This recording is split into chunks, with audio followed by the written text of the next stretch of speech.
तवे तापत्रय विनाशाय श्रीकृष्णाय वयं नुमः।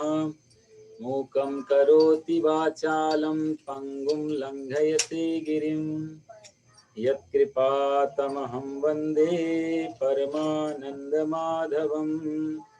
वसुदेवसुतं देवं कंसचाणूरमर्दनं देवकी परमानन्दं कृष्णं वन्दे जगद्गुरुं। बोलो सच्चिदानंद भगवान की जय। गीता माता की जय।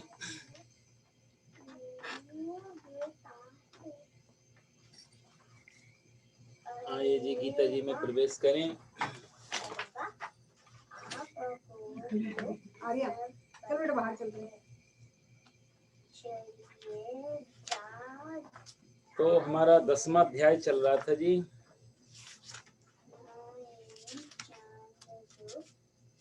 और 18 हो गए शायद। 18 श्लोक हो गए हैं जी। अर्जुन के कुछ क्वेश्चन थे पिछली बार।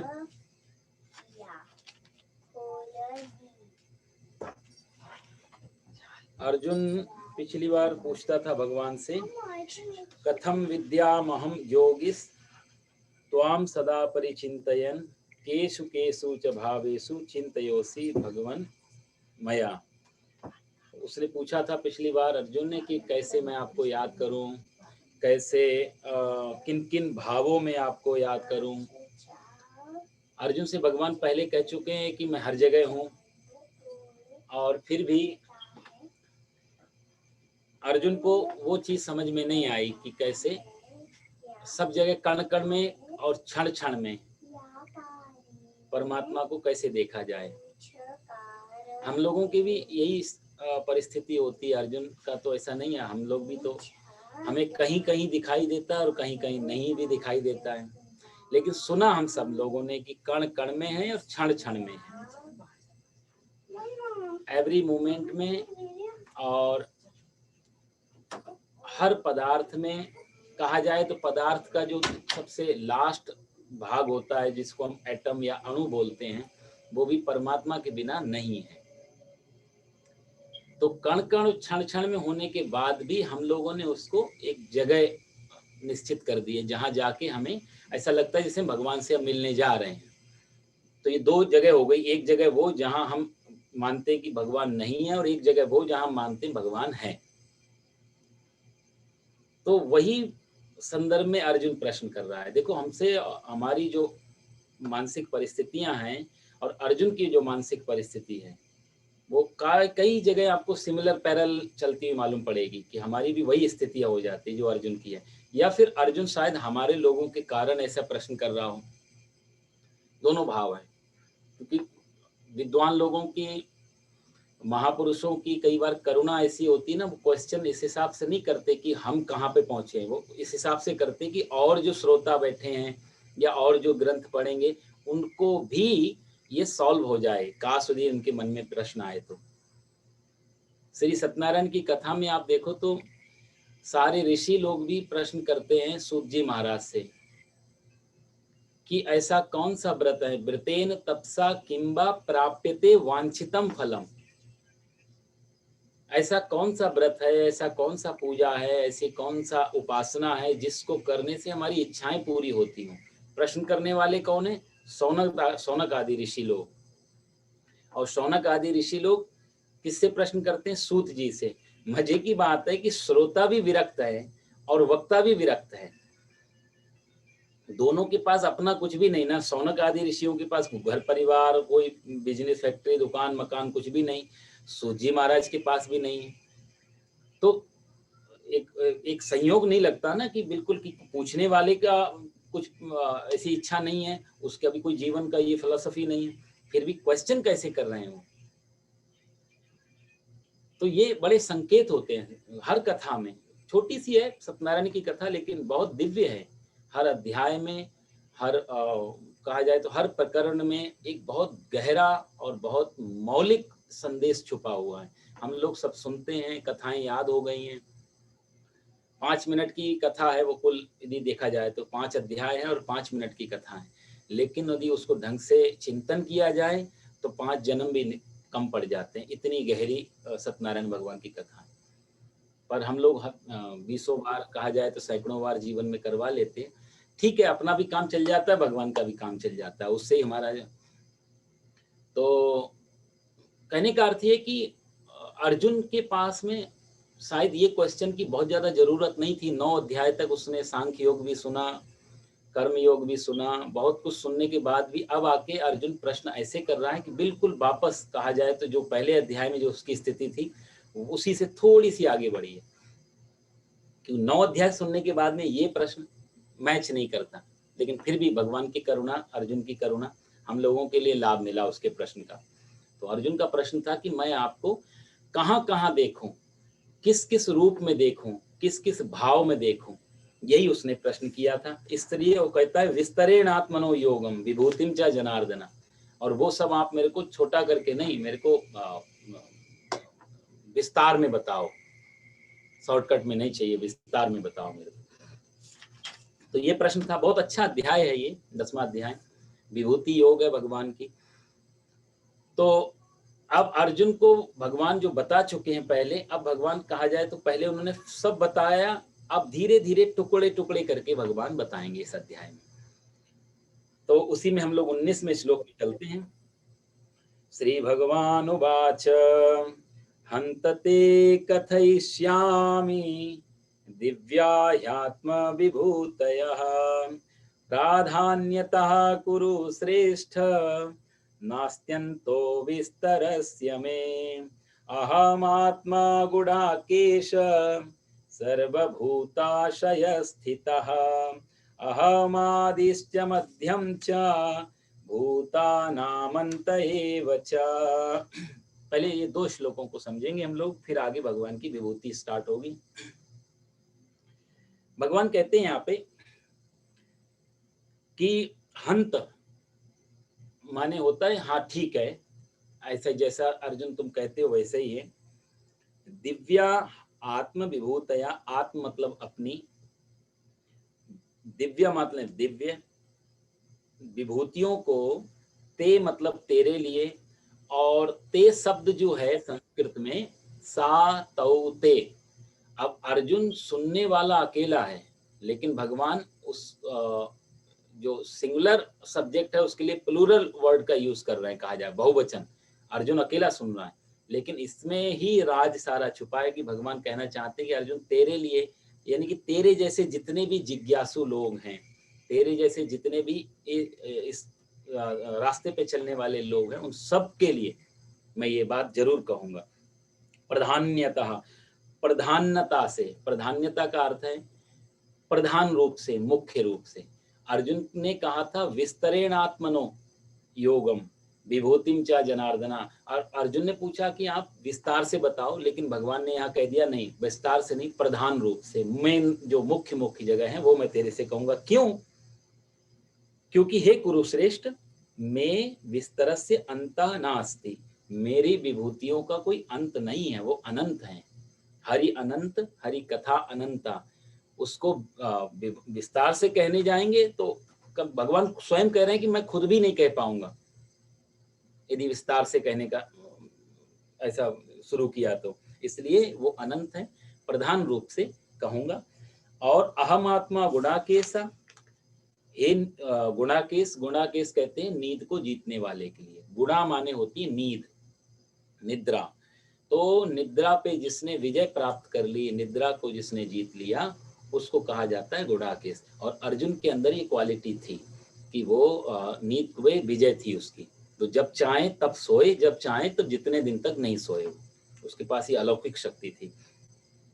तो भूतानाम आदि मध्यम, समस्त प्राणियों का आदि मतलब शुरुआत, बिगिनिंग, और बीच का मिडिल टाइम, और अंत लास्ट का। तो कहा जाए तीनों के आदि मध्य और अंत में, सारे प्राणियों के शुरुआत में, बीच में और अंत में, कहा जाए तो सब जगह अह क्या एव च अहम एव, मैं ही हूं। फिर भगवान वही बात दोहरा रहे हैं जो पहले कह दिया कि सारे प्राणियों में, सारी सृष्टि में, सब जीवों में इसकी शुरुआत में मैं हूँ, उनके बीच में मैं हूँ और उनके अंत में भी मैं हूँ। जब प्राणी नहीं थे तब भी मैं था, अभी प्राणी संसार दिख रहा है तब भी मैं हूँ और आगे जब संसार नहीं रहेगा तब भी मैं ही बचूँगा। श्रीमद् भागवत में इसके लिए बहुत सुंदर श्लोक आता है, अहमेवा समेवाग्रे नान्यद्यत् सत्सत्परम पश्चाद अहम यदेतच्च यो वसिष्येत सोचम्यहम्। अहम अग्रे, अग्रे मतलब पहले, प्रथम। जब ये संसार नहीं था तो अहम अग्रे, अब संसार है अभी भी मैं हूँ, और जब संसार खत्म हो जाएगा सो वसिष्येत सोचम्यहम्, यो वसिष्येत सोचम्यहम्, जब ये खत्म होगा तब भी लास्ट में कौन बचेगा, बोला अहम। भगवान ने फिर विभूति कहने से पहले एक बार अर्जुन को फिर से अलर्ट पे डाला कि तू ये मत भूलना, ये मैं जो बताने जा रहा हूं तेरे को, अब तू सोचे कि सिर्फ वहीं मैं हूं, ऐसा मत सोचना, सब जगह मैं हूं, फिर भी मेरा प्रधान रूप यदि तुझे देखना हो तो मैं तुझे बताऊंगा आगे। तो ये डबल भगवान कहा जाए तो 9 अध्याय तक, और अभी ये बताने से पहले फिर से सावधान कर रहे हैं, इसलिए 2 श्लोक बहुत समझने के हैं। देखो जी, गीता का ग्रंथ जो होते हैं, इनका पाठ करना या इनको सुनना, ये 2 चीजें तो होती हैं, पाठ भी करना चाहिए और सुनना भी चाहिए, लेकिन तीसरी सबसे अहम चीज होती है कि उसका चिंतन भी करना, क्योंकि चिंतन के बिना पाठ और श्रवण, सुनना और पढ़ना, ये दोनों उतना फल नहीं दे पाते जितना इनका फल होना चाहिए। जैसे हमने पढ़ा आत्मा अमर है, या हमने सुना आत्मा अमर है, तो सुनने से और पढ़ने से तो पता नहीं चलेगा कि आत्मा अमर है, फिर इस पे चिंतन भी होगा ना। पहले हमें आत्मा की खोज होगी, कहाँ पे है जो अमर है, उसकी प्रक्रिया क्या है, उसकी विधि क्या है, तब जाके आत्मा अमर मानी जाएगी। तो ऐसे ही ग्रंथों का पाठ करना बहुत अच्छी बात है। घर घर में ग्रंथ होते थे भारत के, और हमारे पुराने समय में परंपरा रही, हमारे बुजुर्ग लोग, ये लोग सब घर में कोई ना कोई ग्रंथ का पाठ करते थे। तो उस बहाने क्या है कि परंपरा चली आती थी, इसको स्वाध्याय बोला जाता था, ये घर में होता था स्वाध्याय, तो उससे जानकारियां मिलती थी। जानकारी जब है किसी भी, जब किसी से मिलना हो या किसी के पास पहुंचना हो, तो उससे पहली जो जो प्राथमिक जो इकाई है या प्राथमिक जो चरण है, उस पे तो पहले जानकारी होती है ना। तो पहले जानकारी, फिर उसके बाद में हम निर्णय लेते हैं हमें वहां चलना है नहीं चलना है। तो शास्त्र या ग्रंथ हमें जानकारियां देते हैं, और जानकारी के बाद में रुचि पैदा होती है, इंटरेस्ट आता है, और फिर उससे मिलने की इच्छा होती है। ये स्टेप बाय स्टेप चलता है। तो स्वाध्याय का भी बहुत बड़ा महत्व है, लेकिन जो को आदमी स्वाध्याय पे ही रुक जाए तो फिर वो आगे नहीं जा पाएगा।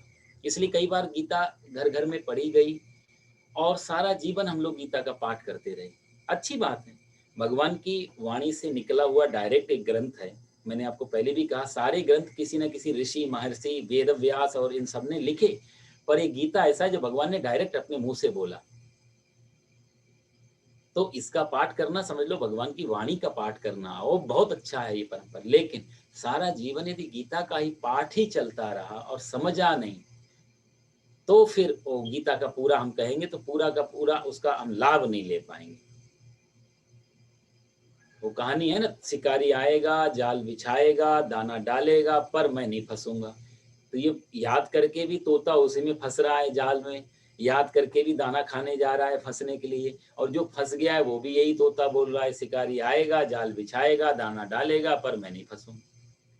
तो गीता का स्वाध्याय, गीता का पठन पाठन जरूरी है, लेकिन उससे आगे स्टेप है कि उसका चिंतन भी चले। तो भगवान यहाँ पर सबसे बड़ी बात ये कह रहे हैं कि अर्जुन, पहले तो ये समझ ले कि सब सारे भूत प्राणियों में मेरा वास है, हर जगह मैं हूँ, लेकिन फिर भी विभूति कहने से पहले इतना ध्यान रखना है, जहां जहां मैं बताऊंगा सिर्फ उसी को ही पकड़ के मत बैठ जाना, सिर्फ उसी पे ही मत अटक जाना, सब जगह मेरे को देखना। तो कण कण और क्षण क्षण इसमें देखने से पहले हमें एक जगह तो भगवान ऐसी एक एक जगह करके गिनाएंगे, यहाँ मैं हूँ, यहाँ मैं हूँ, यहाँ मैं हूँ, और जब ऐसा विस्तार मिल जाएगा तो धीरे धीरे सब जगह मैं हूँ। इस तरह करके भगवान पूरा विस्तार बताएंगे। और भगवान यहाँ ये भी कह रहे हैं कि अर्जुन, तूने पूछा विस्तार से बताओ, विस्तार से कहना असंभव है, क्योंकि परमात्मा अनंत है, सृष्टि अनंत है। देखो साहब, ये क्वेश्चन आज भी अनसॉल्व्ड है, पहले मुर्गी है पहले अंडा। तो यहाँ ये भी नहीं कह सकते कि पहली बार सृष्टि कब हुई, भगवान के माता पिता कब हुए, उनसे पहले क्या था। ये सब बेतुके सवाल हैं। यदि साइंस में भी खोजने जाएंगे तो साइंटिस्ट यदि बुद्धिमान हुआ तो यही कहेगा ना अंडा पहले ना मुर्गी पहले। अंडा का मीन्स इतना ही होता है जो होने वाली मुर्गी, और मुर्गी का मीन्स इतना ही होता है जो हो चुका अंडा। जो बन चुका अंडा, फूट चुका अंडा, वही मुर्गी।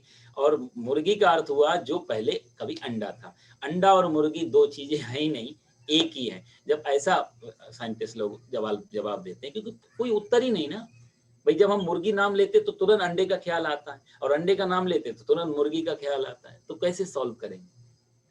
तो सृष्टि और परमात्मा, जीवात्मा परमात्मा दो नहीं है, इसलिए इसका कोई शुरुआत भी नहीं है और इसका कोई अंत भी नहीं है। क्योंकि ये प्रश्न बड़ा डराने वाला है। कई बार हम लोग भी चिंतन करके बैठ जाए, कब से चल रहा है, कब तक चलेगा, पहली बार कब शुरू हुआ था, तो कुछ भी उत्तर। इसलिए ज्ञानी लोग ऐसे कुछ प्रश्नों के चक्कर में पड़ते ही नहीं। मैंने आपसे कहा ना, बुद्ध महाराज ने 11 प्रश्नों के लिए तो मना ही कर दिया था। आज भी बुद्धिज्म में वो 11 प्रश्न साइड में रख दिए गए, कभी उत्तर नहीं देते थे, मना ही था बिल्कुल। 50,000 भिक्षु बैठते थे जब सत्संग होता था, लेकिन सबको पहले बोल दिया जाता था कि कोई भी ये 11 प्रश्न नहीं करे। इसलिए नहीं कि महात्मा बुद्ध को आते नहीं थे। महात्मा बुद्ध बोले जो बात अनुभव की है वो शब्दों से निकाल के व्यर्थ हो जाएगी, समझ में आएगी नहीं। और मजे की बात है कि उन 11 प्रश्नों का यदि उत्तर देना चालू किया तो वो 11 में से कोई माइनस तो नहीं होगा, लेकिन और ऐड होकर 1100 बन सकते हैं। तो परिस्थिति उल्टी थी। इसलिए उन्होंने कहा कि उनका उत्तर पाना हो तो कुछ करना पड़ेगा। वो प्रश्नों के उत्तर सुनने से तो नहीं मिलेंगे, सुनने से तत्काल एक नया क्वेश्चन दिमाग में आ जाएगा। तो इसलिए अध्यात्म विद्या की, तत्व ज्ञान की कहा जाए तो इसकी मजबूरी यही है कि बहुत सारे प्रश्नों पे यहाँ शब्दों से खेलते तो हैं, परमात्मा भी यहाँ शब्दों से खेल रहा है, हम लोग भी आपको बताएं, लेकिन वो जो संतुष्टि है सुनने की, वो तभी आएगी कि इन शब्दों को लेकर के और चिंतन में चल जाया जाए। जैसे मैंने आपसे कहा ना, जैसे तैराकी है, अब कोई स्विमिंग के ऊपर पीएचडी कर ले, और पीएचडी करने के बाद में सिर्फ नदी तालाब या समंदर में नहीं जाए, सिर्फ कॉलेज में बैठ के पंखे के नीचे और वहां पे पीएचडी करे, तो उस आदमी को कहते हैं कि धोखे से भी धक्का मत देना तालाब में, बेचारा डूब के मर जाएगा। क्योंकि स्विमिंग कोई पीएचडी कागज पे और पेन का काम नहीं है। स्विमिंग तो अनपढ़ गंवार आदमी भी यदि तालाब में नहाते नहाते सीख जाता है। तो हाँ, वो पढ़ाई, वो कुछ गट्स बता सकता है, कुछ उसकी वीकनेस बता सकता है, कुछ चीजें, बहुत ऐसी चीजें हैं जो बारीकियां बता सकता है स्विमिंग, लेकिन जरूरी नहीं वो फिर समंदर पार कर ले या वो तालाब को पार कर ले। तो इसलिए और ऐसा कई बार ऐसा होता है, ऐसे लोग जल्दी डूब जाते हैं, बजाय जो इस चक्कर में पीएचडी करने के चक्कर में पड़े वो निकल जाते हैं। जैसे कहते हैं ना, जल में एक भंवर होता है, वो जो घूमता है पानी, जहां पर उस पानी में घूमने वे उसकी एक विशेषता होती है कि कभी भंवर में फंस जाओ, कभी वो गोल गोल जो पानी घूमता है यदि वहां फंस जाओ, उससे कभी लड़ने का प्रयास मत करो। ये बिल्कुल आम आदमी की व्याख्या थी, जिसने कभी स्विमिंग पे कुछ, जो पढ़ा लिखा अनपढ़ गंवार था, उसने ये थ्योरी दी थी। उसने बोला भंवर से बचने का एक ही रास्ता है, भंवर में फंसते ही सरेंडर कर दो, क्योंकि उससे लड़ोगे तो वो भंवर और तेजा होगा। और उसकी खासियत ये है भंवर की, वो घूमने वाले, कि उससे जब आप उसमें सरेंडर करते तो वो नीचे ले जाता है, और नीचे ले जाने के बाद पानी बिल्कुल शांत होता है, और शांत पानी में आप आराम से आगे जाके निकल सकते हो। लेकिन भंवर से लड़ने की कोशिश की तो वो डुबा देगा, और इसलिए भंवर से जो लड़ता है वो जल्दी डूबता है, बजाय जो सरेंडर कर दे। तो बचने का चांस है तो सरेंडर करने वाले के पास है। तो कहने का अर्थ ये था कि शास्त्र ये समर्पित भाव से, सरेंडर भाव से और भरोसा करके चिंतन करने का विषय है। सुनना जरूरी है प्राथमिक चरण पे, प्रीवियस स्टेज में बहुत जरूरी है सुनना, लेकिन उससे आगे बढ़ने का ही कोई, जैसे माइलस्टोन होते हैं तो माइलस्टोन देख के रुक जाना नहीं होता, उनको देखा अभी इतना बचा हुआ है, आगे बढ़ना होता। मंजिल तभी मिलेगी जब माइलस्टोन खत्म हो जाएगा। कहने का अर्थ ग्रंथ भी ना रहे अपने पास में, ये ग्रंथ, ये शास्त्र, ये सब माइलस्टोन की तरह काम करते हैं। यदि आज भी हम ग्रंथ पढ़ रहे हैं और सुन रहे हैं, इसका मतलब हम कहीं रास्ते में हैं, अभी भी परमात्मा थोड़ी दूर है, अभी भी सत्य थोड़ी दूर है, अभी भी डेस्टिनेशन आया नहीं है। जब तक पढ़, इसलिए सारे कवि को कहना पड़ा ना, पोथी पर पढ़ जग मुआ पंडित भयाना को, पोथी छोड़ देनी पड़ेगी एक समय। इसलिए सारे हमारे संत महापुरुषों ने एक समय आने के बाद ये छोड़ दिया। वो छोड़ नहीं दिया, वो छूट गया, क्योंकि अब घर पहुंच गए, अब मंजिल पे पहुंच गए, अब माइलस्टोन का क्या करना। तो माइलस्टोन बहुत महत्वपूर्ण है जब तक यात्रा में है, यात्रा समाप्त होने के बाद माइलस्टोन को भी भूल जाना पड़ता है। ऊपर वाले फ्लोर पे जाना है तो सीढ़ियां बहुत जरूरी है, बिना सीढ़ी के पहुंचना कठिन है। स्टेयर चाहिए, लेकिन यदि हम सोचे इन स्टेयर्स ने हमें ऊपर पहुंचा दिया तो हम उन्हीं से चिपके रहे तो हम कभी ऊपर वाले फ्लोर पे नहीं पहुंच पाएंगे। अंतिम जो सीढ़ी है उसको भी छोड़ना पड़ता है, प्रीवियस को तो छोड़ना ही पड़ेगा, लास्ट वाली को भी छोड़ना पड़ता है। ये अध्यात्म की बहुत बड़ी गहराई है कि शास्त्रों को जानने के और चिंतन करने के बाद शास्त्र भी पीछे छूट जाते हैं, गुरु भी पीछे छूट जाता है। गुरु भी सीढ़ी पे है, शास्त्र भी सीढ़ी है, ग्रंथ भी सीढ़ी है। एक बार पा लिया तो गुरु को भी पीछे छोड़ देना पड़ता है, क्योंकि वो भी फिर बाधा कर बनेगा आगे। लेकिन शुरू में इन सब की जरूरत पड़ती है। भगवान यहाँ समझाते हैं, अर्जुन जब विस्तार का तो कोई अंत नहीं, लेकिन प्रधान रूप से, मुख्य रूप से मैं तेरे को समझाऊंगा।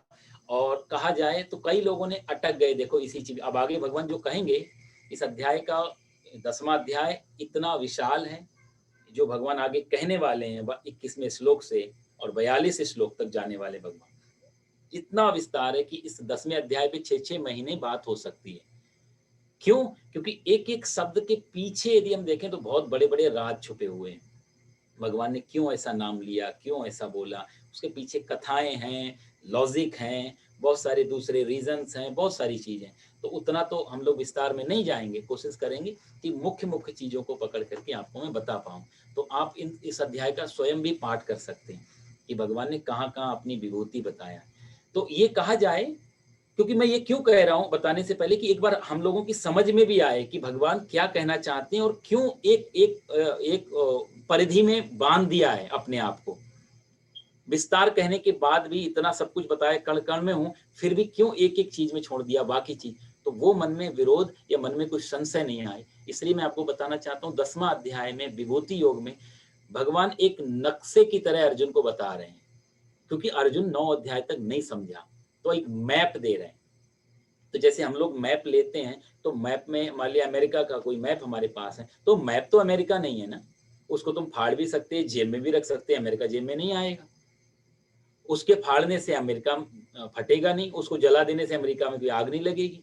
लेकिन मैप की जरूरत तो होती है हम सब लोगों को, और मैप में छाट भी एक बिंदु लगा होता है कि ये हमारा घर है, ये हमारा एरिया है। तो आप देखो कितना छोटा छोटा बिंदु है। यदि हम पूरे अमेरिका के नक्शा में अपना ये मंदिर ढूंढें या अपना ये स्थान ढूंढें तो एक पेन के बराबर भी जगह में आ जाएगा। पर क्या इतना ही बड़ा ऑक्सफोर्ड है? इतना नहीं, लेकिन बिंदु है वहां पर, इससे दर्शाते हैं कि यहाँ पर ये है। तो वर्ल्ड के मैप में जाएंगे, अमेरिका भी बिल्कुल छोटा हो जाता है। तो प्रधान रूप से तो नक्शे की तरह, नक्शे की भाषा में भगवान समझाएंगे। कहा जाए तो धर्म भी एक नक्शे की तरह है। और आज सबसे बड़ी दिक्कत यही है, हर आदमी ने अपना अपना नक्शा पकड़ लिया है और सारी दुनिया में ये नक्शे की ही लड़ाई है। सब दुनिया मैप, मेरा मैप ही श्रेष्ठ, मेरा मैप ही। आप देखो धर्म को भी मैप बना दिया ना, कोई हिंदुइज्म का मैप है, कोई जैनिज्म का मैप है, कोई बुद्धिज्म का मैप, कोई इस्लामिज्म का। और इतना पागलपन है उस मैप को पकड़ करके। भगवान की मजबूरी अलग थी बताने की, उन्होंने बोला सब जगह हूं, लेकिन फिर भी तू पूछता है तो मैं बताता हूं कहां कहां मेरी ज्यादा प्रधानता है। लेकिन वो पूरा ना समझ के अज्ञानी लोगों ने, या कहा जाए कि जो बहुत ज्यादा धर्मावलंबी लोग हैं इस टाइप के, जो उन लोगों ने उस मैप को ही, अपना मैप को सर्वश्रेष्ठ बता दिया। और दुनिया में कहा जाए तो मौलिक दूसरे रीजन की कम लड़ाइयां हैं, आज धर्म के या परंपराओं की मजहबी लड़ाइयां ज्यादा हैं। जहां भी आप देखो दो मजहब की लड़ाइयां ज्यादा हैं, और इसमें सैकड़ों साल से हजारों लाखों लोग मर चुके हैं सिर्फ इसी नाम पे कि हम इस मजहब के हैं, आप इस धर्म के। इन लोगों ने नहीं समझ पाए। भगवान यहाँ वही बात पहले से बता रहे हैं कि अर्जुन हर जगह मैं हूं, लेकिन फिर भी तेरी तसल्ली के लिए मैं तेरे को मेन जगह दिखा, मेन जगह, मुख्य मुख्य स्थान भी बताऊंगा, जिससे तेरी शुरुआत हो पाए, जिससे तू चीजों को पकड़ पाए कि कहाँ पे मैं हूँ। तो तो इस तरह भगवान ने यहाँ पर ये शुरू किया है। और अहम आदिश्च मध्यम च भूतानाम अंते, शुरुआत भी मैं हूँ, मध्य भी मैं हूँ और अंत भी मैं ही हूँ। भगवान यह बताना चाहते हैं कि ये सब चिंतन का विषय चलेगा, शुरुआत में कैसे, मध्य में कैसे, अंत में कैसे, तो इसके आधार पे भगवान बताएंगे। हम 21वें श्लोक में प्रवेश करते हैं, भगवान का जहाँ से विभूति योग प्रारंभ होता है।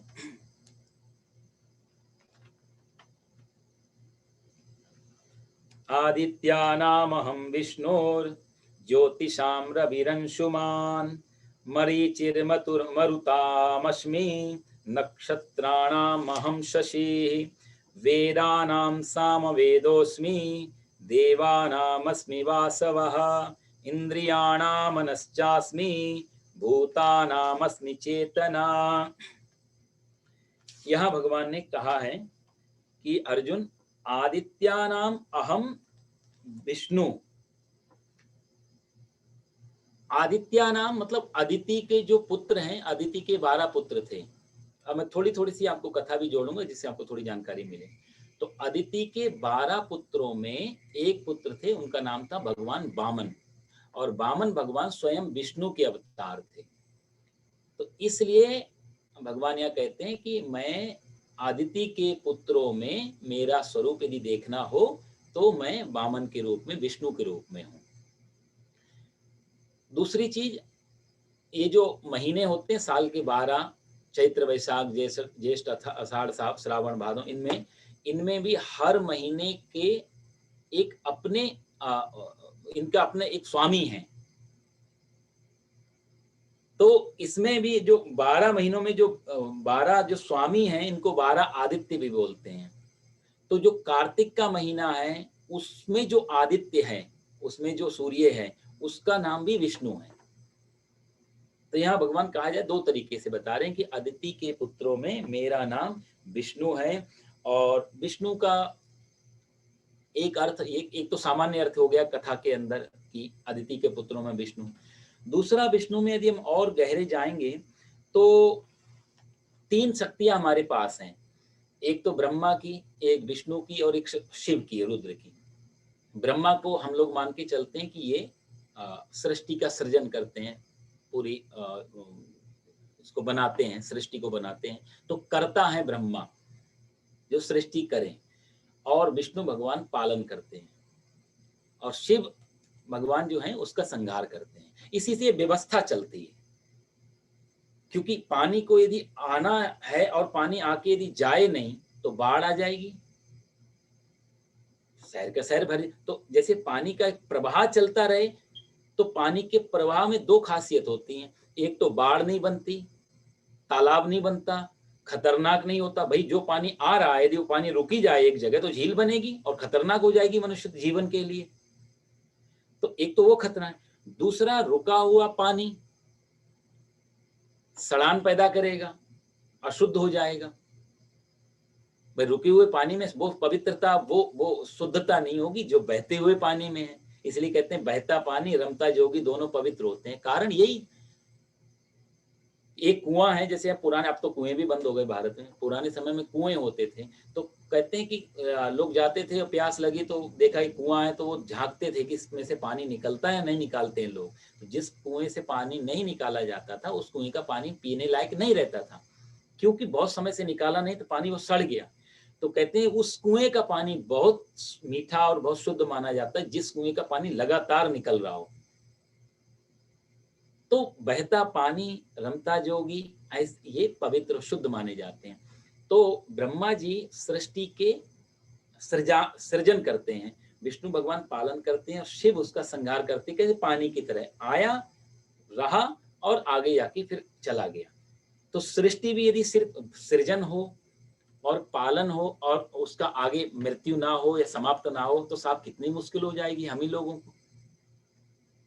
साल को बैलेंस कैसे करेंगे, पृथ्वी पे पैर रखने की जगह नहीं रहेगी 10 सालों के अंदर। तो शिव का भी बहुत बड़ा रोल है हमारे लिए। मृत्यु से भले ही हम डरते हो या हमें दुख होता है, ठीक है, अज्ञान के कारण सब लोग दुखी होते हैं, लेकिन यदि हम व्यवस्था की दृष्टि से देखें तो शिव ब्रह्मा और विष्णु से ज्यादा महत्वपूर्ण है, क्योंकि वो स्पेस तैयार कर रहे हैं हमारे लिए, जगह तैयार कर रहे हैं एक नए मेहमान के लिए। पुराना जाएगा नहीं तो नया आएगा कैसे? अपने ही घर में नई हम कोई चीजें लेके आते हैं तो पुरानी हमें स्पेस देनी पड़ती है। यदि हम सब इकट्ठा कर लेंगे तो घर नहीं, वो कबाड़ खाना हो जाएगा। तो हम अपने घर में एक छोटी सी चीज लेके आए तो भी पहले देखते हैं कहाँ पे रखेंगे, जगह तो हो, स्पेस तो हो, या तो पुरानी फेंके या फिर जगह बनाए। तो परमात्मा भी ऐसे ही इस घर को, इस पूरे संसार को ऐसे ही सजा रहा है। कहा है नई नई चीजों को, नए फूल खिल रहे, पुराने फूल, पुराना फूल यदि झड़ना नहीं चाहे पेड़ पे तो नया फूल आएगा कैसे? और सुंदरता नए फूल की होती है जो नया नया ताजी ताजी खिला है। जो पुराना मुरझाया हो उसकी सुंदरता भी नहीं रहती। संसार यदि इतना सुंदर है तो इसमें त्रिदेवों की पूरा बहुत महत्वपूर्ण योगदान है। इसमें जितना ब्रह्मा का है उतना ही शिव का है। तो यहाँ पर बीच में ये चर्चा तो हम आगे करेंगे, लेकिन इसमें भगवान कहते हैं मैं विष्णु हूं। विष्णु का अर्थ है पालन करने वाला, पालन जो मेंटेन कर रहा है। जन्म तो हो चुका पास्ट में और मृत्यु होगी फ्यूचर में। मृत्यु जब भी होगी फ्यूचर में होगी आगे। हमारे पास अभी क्या है? प्रेजेंट है, वर्तमान है। तो वर्तमान में है जीवन। तो ब्रह्मा जी को आप भुला सकते हैं, ब्रह्मा जी को इग्नोर कर सकते हैं, और ये किया अभी भारत। ब्रह्मा जी का आप देखो कोई मंदिर नहीं है पूरे संसार में। एक जगह है पुष्कर राजस्थान में, तो वहां पर एक मंदिर है विश्व का एकमात्र जो ऑथेंटिक टेम्पल है ब्रह्मा जी का, जिसमें कहा जाए कि उनका अपना स्थान है। बाकी ब्रह्मा जी का कहीं भी कोई मंदिर नहीं बनाया। उसका ये कारण यहाँ भी है, वो तो एक कथा एक अलग है भागवत में और ब्रह्म पुराण, वो बात है। पर यहाँ पर ये है मेन कि जन्म तो हो चुका, उसको हम इग्नोर भी कर सकते हैं। पौधा तो लगा दिया जिसने लगाना है, असली काम तो अब है कि उसको फूल पत्तियां कैसे आए, खाद कैसे दी जाए, पानी कैसे दिया जाए। पेड़ को लगाने वाला उतना महत्वपूर्ण नहीं जो पेड़ का, पौधे का जो पालन पोषण कर रहा है। असली काम तो यहाँ से शुरू होगा। इसलिए ब्रह्मा जी को थोड़ी देर के लिए साइड रखा भी जा सकता है। विष्णु को भुलाना बहुत कठिन, क्योंकि उससे तो सारी सृष्टि टिकी हुई। यदि पालन ही हट जाएगा सब काम ही खत्म हो जाएगा। इसलिए भगवान कहीं ना कहीं विष्णु को इसलिए भी अपना विभूति बता रहे कि संसार में इस समय जो कुछ चल रहा है अर्जुन, जो पालन, जो मेंटेनेंस, जो जो व्यवस्था दिख रही है, उसके पीछे सबसे बड़ा जो हाथ है वो विष्णु भगवान का है।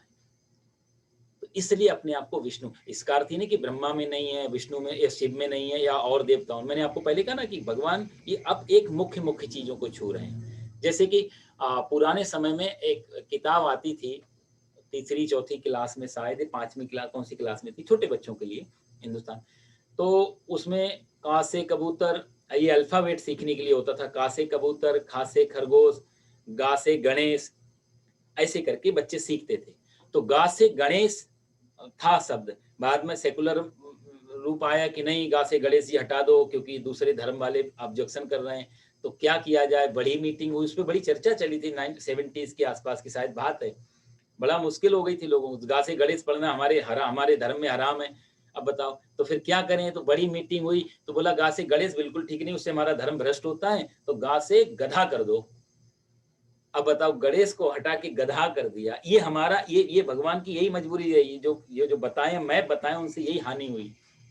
अब गा से गधा को, ना किसी धर्म को प्रॉब्लम है, ना किसी मजहब को चोट लग रही है, किसी को हिट नहीं कर रहा है गधा, लेकिन गणेश हिट कर रहे थे। कितनी छोटी हम लोगों की मानसिकताएं हैं कि जरा सा नाम लेके और धर्म भ्रष्ट हो जाए। ऐसा धर्म कैसा होगा? कितना कांच के टुकड़े की तरह धर्म होगा, रेत के मकान की तरह हम लोगों ने अपने मजहब बनाए होंगे। जरा सी हवा से, एक नाम लेने से धर्म भ्रष्ट हो जाए। तो गा से, तो चित्रों का जैसे समूह होता था, तो एक समय आता है कि बच्चा जब बड़ा होगा, तो बच्चा जब बड़ा होगा तो गणेश, जो गा से गणेश सीखा है, वो गणेश अपने आप ही चला जाएगा। क्योंकि गा से गणेश ही नहीं होता, गा से अनंत शब्द होते हैं, गा से बहुत सारी चीज, लेकिन शुरुआत में गा से गणेश ही सिखाया जाए। उस समय बच्चा गा से गणेश नहीं बोले तो डांट पड़ेगी, क्योंकि सीखने की अवस्था है। तो लास्ट में क्या रह जाएगा? सिर्फ गौ बचेगा, गणेश हट जाएगा। अब भी हम लोग गौ बोलते हैं तो हम कोई गौ से गणेश नहीं बताते हैं, आप सिर्फ गौ बताते हैं, आप समझ जाते। तो ऐसे ही गणेश, तो धीरे धीरे जितने प्रतीक, जितने सिंबल भगवान यूज करेंगे, ये सिर्फ गा से गणेश वाला जैसा ही मामला रहेगा। एक समय आएगा कि प्रतीक सारे सिंबल हट जाएंगे और सिर्फ क्या बचेगा? अकेला परमात्मा।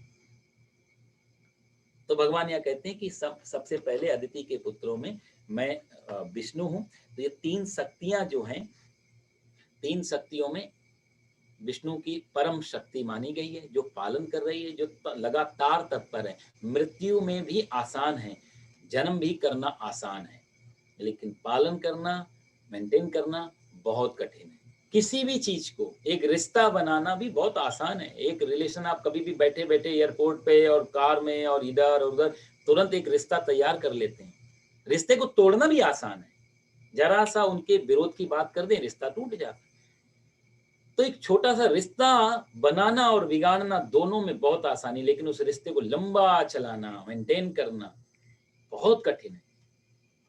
हमसे एक रिश्ता ढंग से नहीं संभलता तो परमात्मा कितना बड़े संसार को, जिसमें ऐसे भी लोग हैं जो उसको गालियां दे रहे हैं, ऐसे भी लोग हैं जो उसके मंदिर जाके राजी नहीं है, ऐसे भी लोग हैं जो उसके महाविरोधी हैं। देखो आप उनको भी खाना पीना, बेसिक चीजें, ऑक्सीजन 24 घंटे मिल रही है उसकी कृपा से। कितना मुश्किल है। अपने घर में भी रिश्ता कोई ऐसा हो और जो हमारा विरोध करे तो हमको अपने घर में सहन नहीं होता। परमात्मा के घर में सब आनंद से रह रहे हैं यहाँ पे। इसलिए विष्णु का बहुत बड़ा योगदान हो जाता। तो तीनों शक्तियों में भगवान ने विष्णु को अपनी शक्ति बताया। दूसरा देखो, तीन शक्तियां इसमें भी, ईसाइयत में भी इन लोगों ने तीन शक्तियों को स्वीकार किया है। यहाँ भी तीन शक्तियां मानी जाती हैं, father of the God, son of the God और द स्पिरिट, हॉली स्पिरिट करके, ये भी तीन शक्तियों को मानने वाले हैं।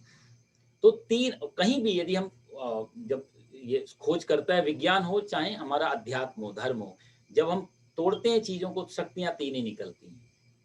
परमाणु को भी तोड़ा जब हमने, तो भी उसके अंदर से तीन, जब अणु सबसे छोटा जो यूनिट है मैटर की, उस सबसे यूनिट को भी तोड़ेंगे तो तीन ही निकली ना, इलेक्ट्रॉन, न्यूट्रॉन और पॉजिट्रॉन।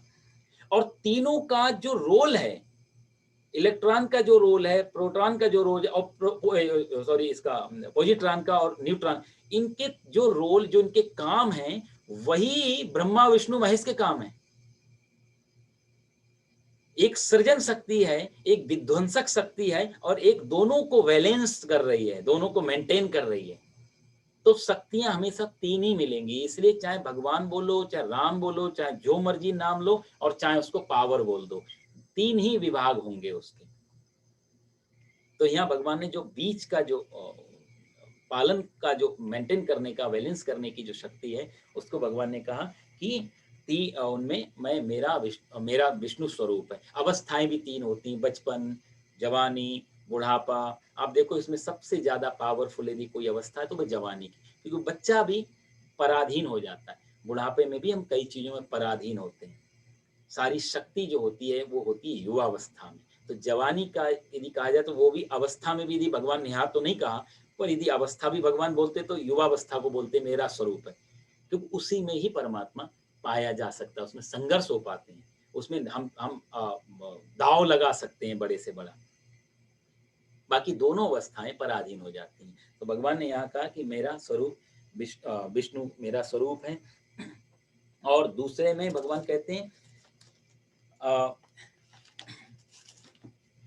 अंशुमान, सूर्य मेरा स्वरूप है। जितनी भी अंशुमान का अर्थ होता है जितनी भी प्रकाशित चीजें हैं, जहाँ प्रकाश निकल रहा है, जहाँ लाइट है, वहां पर उन सब लाइट का जो स्रोत है वो है सूर्य। वो मेरा स्वरूप है। अंशुमान में मैं सूर्य हूँ, प्रकाश करने वालों में मैं सूर्य हूँ। ये भी प्रतीक बड़े काम का है। आप देखो तो हमारा जो सौर मंडल है, हमारा जो अपना गैलेक्सी है, इसमें सबसे बड़ा जो ग्रह है वो सूर्य मानते हैं, सबसे बड़ा ग्रह। और यदि हम पूरे ब्रह्मांड की चर्चा करेंगे तो सूर्य सबसे छोटा ग्रह है। अभी हम पहुंचे नहीं है, हालांकि अब तो वैज्ञानिकों ने, मैंने सुना है कि वैज्ञानिकों ने ऐसे कई सूर्य खोज लिए, हजारों सूर्य हैं जो इस सूर्य को प्रकाश मिलता है। तो ऐसे यदि उन सूर्यों की हम तुलना करें तो ये सूर्य कुछ भी नहीं उसके सामने। पृथ्वी से कहते हैं 60,000 या 60 लाख गुना बड़ा ये सूर्य है। इतना तेज इसका प्रकाश की जो गति है 1.86 माइल प्रति सेकंड, इतनी तेजी से इसकी। लेकिन जो महासूर्य हैं उनके सामने बिल्कुल किंकरा से किंकरा कहते हैं, कंकड़ के बराबर भी नहीं है। लेकिन क्यों? क्योंकि भगवान बता किसको रहे हैं? अर्जुन को बता रहे हैं। अर्जुन कहाँ है? इसी पृथ्वी पे। इस पृथ्वी का सबसे बड़ा ग्रह जो सूर्य है उसको भगवान, तो अर्जुन की तरफ से सबसे बड़ा, ब्रह्मांड के परमात्मा की तरफ से सबसे छोटा ग्रह। ये दो अंतर समझने जैसे। अपनी तरफ से भगवान बोलते हैं तो शायद बात कुछ और होती है, लेकिन अर्जुन की तरफ से मैप दे रहे हैं ना, तो भगवान कहते हैं ये सूर्य मेरा स्वरूप है, जितनी भी प्रकाशित चीजें हैं। और दूसरा आध्यात्मिक अर्थ है कि सूर्य ज्ञान का प्रतीक है, सूर्य प्रकाश का प्रतीक है।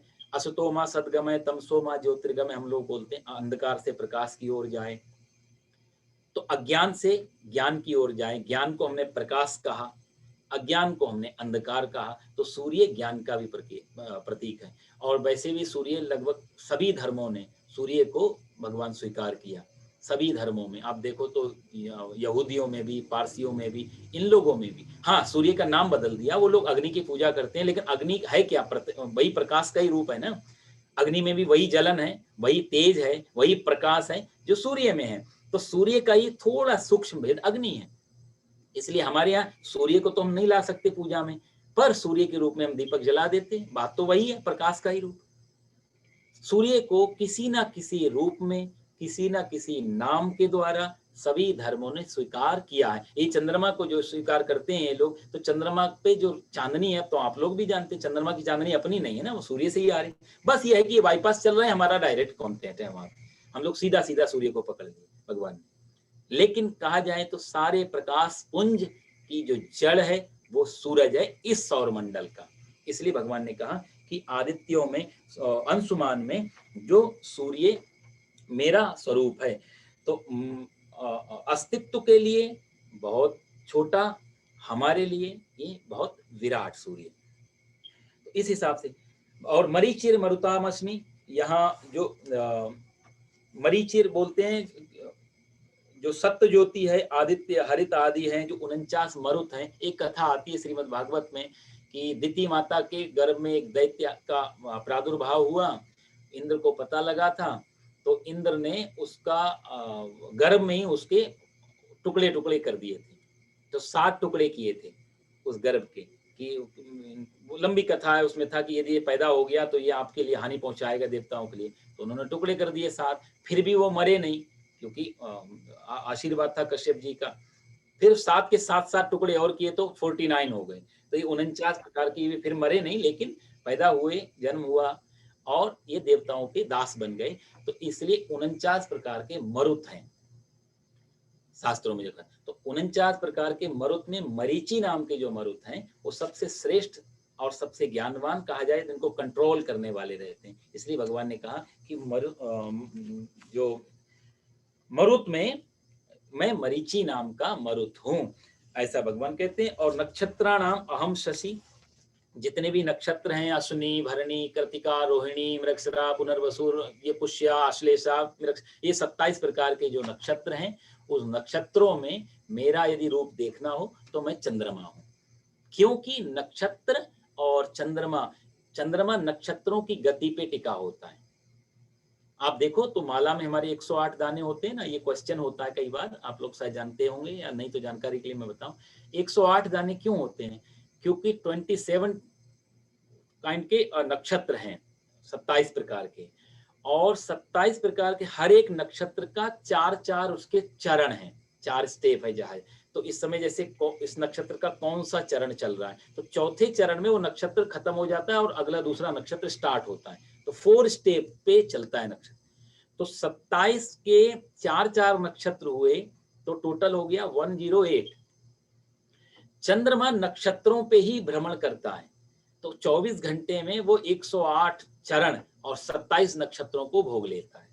इस हिसाब से माला में 108 दाने होते हैं कि हर नक्षत्र का हर चरण हमारे लिए मंगलकारी हो। पता नहीं कौन से नक्षत्र के कौन से चरण में हमारा जीवन समाप्त हो जाए, या कोई कष्ट हो, या कोई आपदा हो, तो हे प्रभु हमारे ये 108 जो संख्या है उसको कहा जाए तो पूरे जो 24 घंटे का संपूर्ण टाइम हमने पकड़ लिया है। तो एक माला जपने से कहा, हम ऐसी प्रार्थना की जाती पूरे हमारे 24 घंटे समझ जाएं। तो ये माइक्रो लेवल की गणना है थोड़ी, कि चंद्रमा 27 नक्षत्रों का भ्रमण करता है और 27 नक्षत्रों पर चलते हुए 108 स्टेप बदलता है चंद्रमा। तो ऐसे नक्षत्रों के रूप में मेरा जो रूप देखना हो नक्षत्रों में तो चंद्रमा मेरा स्वरूप है। कहा जाए तो नक्षत्रों का जो अधिपति है वो चंद्रमा है। नक्षत्रों को चंद्रमा की शास्त्रों ने पत्नियां भी बताया गया है। पत्नी और पति का अर्थ होता है स्वामी। तो स्वामी है कौन? चंद्रमा। पत्नी कौन है? नक्षत्र सारे। तो भगवान कहते हैं नक्षत्राणाम अहम शशि, नक्षत्रों में मैं शशि हूँ। शशि मतलब चंद्रमा हूँ। आगे भगवान कहते हैं वेदानाम सामवेदोस्मि, वेदानाम सामवेदोस्मि देवानाम अस्मि वाशवः। वेद में मैं सामवेद हूँ। अब देखो साहब, 4 वेद होते हैं, ऋग्वेद, यजुर्वेद, अथर्ववेद और सामवेद। यहाँ भगवान हम लोग सबसे ज़्यादा जो पूजा पाठ में या लौकिक जीवन में जिन मंत्रों की ऋचाएं पढ़ते हैं वो है शुक्ल यजुर्वेद या कृष्ण यजुर्वेद। दोनों ही वेद को हम लोग ज़्यादा, तो जितनी भी पूजाएं होती हैं मौखिक रूप से, मुख्य रूप से वो यजुर्वेद से होती हैं। जितने भी गणेश जी के मंत्र हैं या पूजा के मंत्र हैं सब यजुर्वेद से आते हैं। भगवान इसको यजुर्वेद को बोल सकते थे। इस मामले में कई बार जो धर्म कर्म से जुड़े हुए लोग हैं उनको बड़ी परेशानी खड़ी हुई कि भगवान ने सामवेद क्यों बोला, हम उनकी पूजाएं सारी इसी वेद से करते हैं, फिर भी वो सामवेद को ले गए। मैंने कहा भगवान श्री कृष्ण पक्षपाती नहीं है, ना किसी के चाटुकार हैं, जो आता है खुला बोल देते हैं। तो बड़ी परेशानी हुई धार्मिक लोगों को भगवान के इस वक्तव्य से कि सामवेद तो नहीं कहना, कम से कम ऋग्वेद बोल देते कि ऋग्वेद से ही तीनों वेद प्रकट हुए हैं, तो ऋग्वेद तो भी तसल्ली हो जाती। सामवेद बोल रहे हैं बिल्कुल ही अलग हटके। तो उसका भी कारण थोड़ा रहा। देखो साहब, पूजा पाठ कर्म कांड बाह्य चीज है। जब भी हम कोई चढ़ाएंगे, कोई ओखदी ही प्रतिमोदध्वम पुष्पवती ही प्रसूवरी अश्वाइव सज, तो माला चढ़ाते के समय तो माला तो होनी चाहिए तभी मंत्र काम करेगा। तो कोई भी चीज चढ़ाने के लिए पहले पदार्थ हो फिर ये मंत्र काम करेगा। तो हम क्या है कि बाकी वेद से जब जुड़ते हैं तो एक चीज बाहर होनी चाहिए और एक मंत्र अंदर होना चाहिए, दो से काम चलता है। जब हम कर्म कांड में जाएंगे तो कर्म कांड के पदार्थ भी हो, यजमान भी हो, होता भी हो और ब्राह्मण भी हो, परमात्मा की मूर्ति क्योंकि चढ़ाना किस पे वो भी तो होना चाहिए। तो चीजें बट जाती हैं, बिखर जाती हैं। पूजा पाठ कर्म, हालांकि कर्मकांड का विरोध भगवान नहीं कर रहे हैं, ये पूजा पाठ व्यर्थ है ऐसा नहीं है। यहाँ भगवान अपनी विभूति बता रहे हैं कि मुख्य वेदी विभूति चारों वेदों में मेरे को खोजना हो तो साम वेद में खोजना। तो यजुर्वेद का नाम इसलिए भी नहीं लिया, ऋग्वेद का नाम इसलिए, अथर्ववेद तो फिर शस्त्र और वगैरह इन आयुधों का और इन सब चीजों का मुख्य रूप से उसमें वर्णन किया गया है। कभी कभी आपको समय मिले तो आप वेद का बेसिक जानकारी हम पढ़ सकते हैं। इसमें किसी में अस्त्र शस्त्र के बारे में है, किसी में कर्म कांड के बारे में है, किसी में दूसरे आयुर्वेद के बारे में है। लेकिन सामवेद जो है उसकी ऋचाओं को बोलते समय मंत्र नहीं बोले जाते, जैसे हरि ओम मा गणानान्त्वा गणपति गुंहवा, इस तरह वो गाने का मंत्र है। मैं आपको कभी उसके 2-4 मंत्र सुनाऊंगा। तो संगीत का वेद है सामवेद, उसको बड़े भाव से गाया जाता है। तो भगवान ने सामवेद को इसलिए भी लिया कि नृत्य से रिलेटेड है, गाने से रिलेटेड है। और जब कोई चीज भाव से गाई जाती तो बाहर ऑब्जेक्ट हो या ना हो उसकी जरूरत नहीं रह जाती। कहते संगीत और संगीतकार ये दोनों एक ही हो जाते हैं।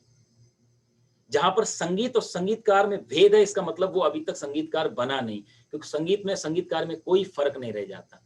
इसका एक प्रमाण मैं आपको दूं, अकबर के दरबार में तानसेन गाते थे तो अकबर मंत्र मुग्ध हो जाता था, कई बार विलंब भी हो जाए तो भूल जाता था टाइम को। एक दिन अकबर ने तानसेन से पूछा तुम इतना सुंदर गाते हो, हम सब कुछ भूल जाते हैं, संगीत में इतना दम है, तुम्हारे गुरुजी कितना अच्छा गाते होंगे। तो उसने बोला कि गुरुजी तो उनकी तो बात ही अलग है, मैं तो उनके 10% में भी नहीं हूं। तो बोला, फिर अकबर को जिज्ञासा बढ़ी। मैंने कहा ना जानकारी फिर हमें जिज्ञासा बढ़ाती है।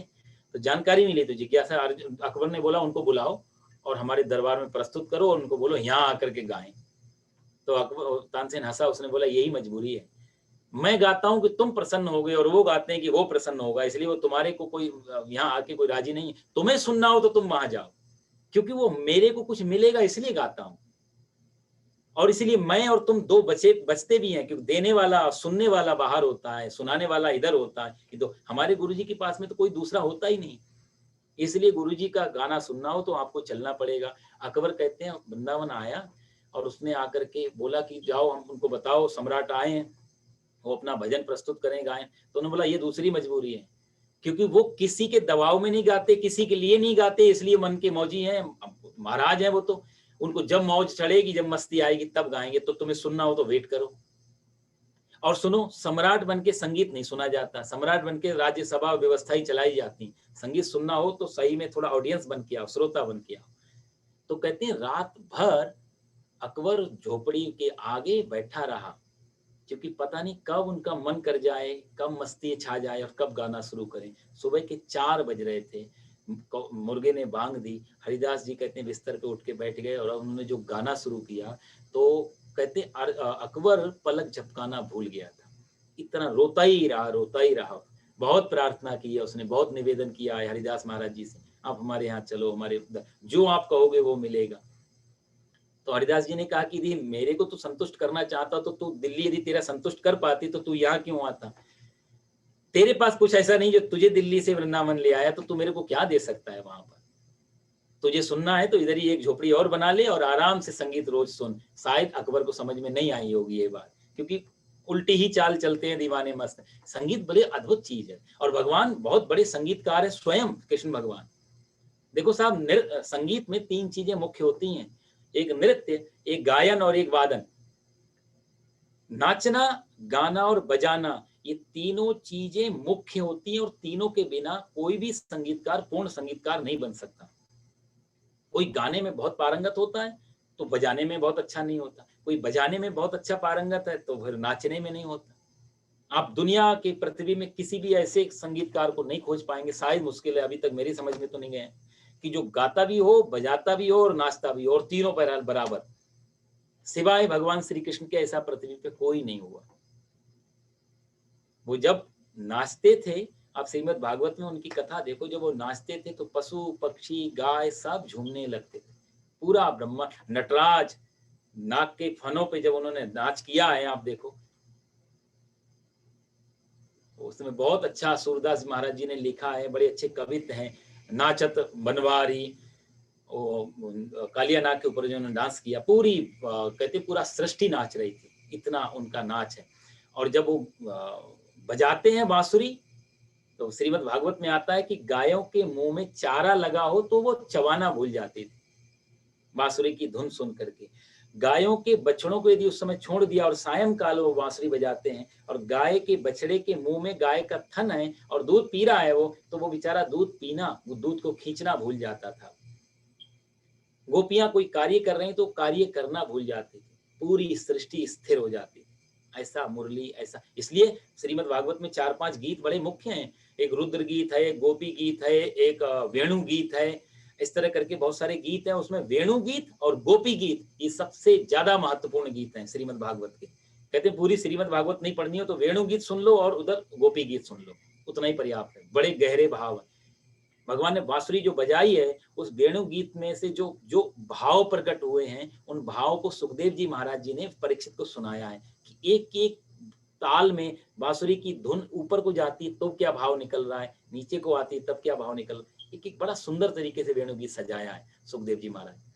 तो कृष्ण ने जब बजाया, जब नाचे, अद्भुत। और जो गाया, वो गाया का ही नाम देखो क्या गीता पड़ गया। ऐसा गाया, ऐसा गाया, 5000 साल से हजारों सिद्ध पुरुष और बड़े बड़े चिंतक, बड़े बड़े मनीषी लोग गा ही रहे, अभी तक कहीं समझ नहीं पाए कि गीता का असली अर्थ क्या है। ये गीता मतलब गीत, और गीत ही तो गाया जाता है।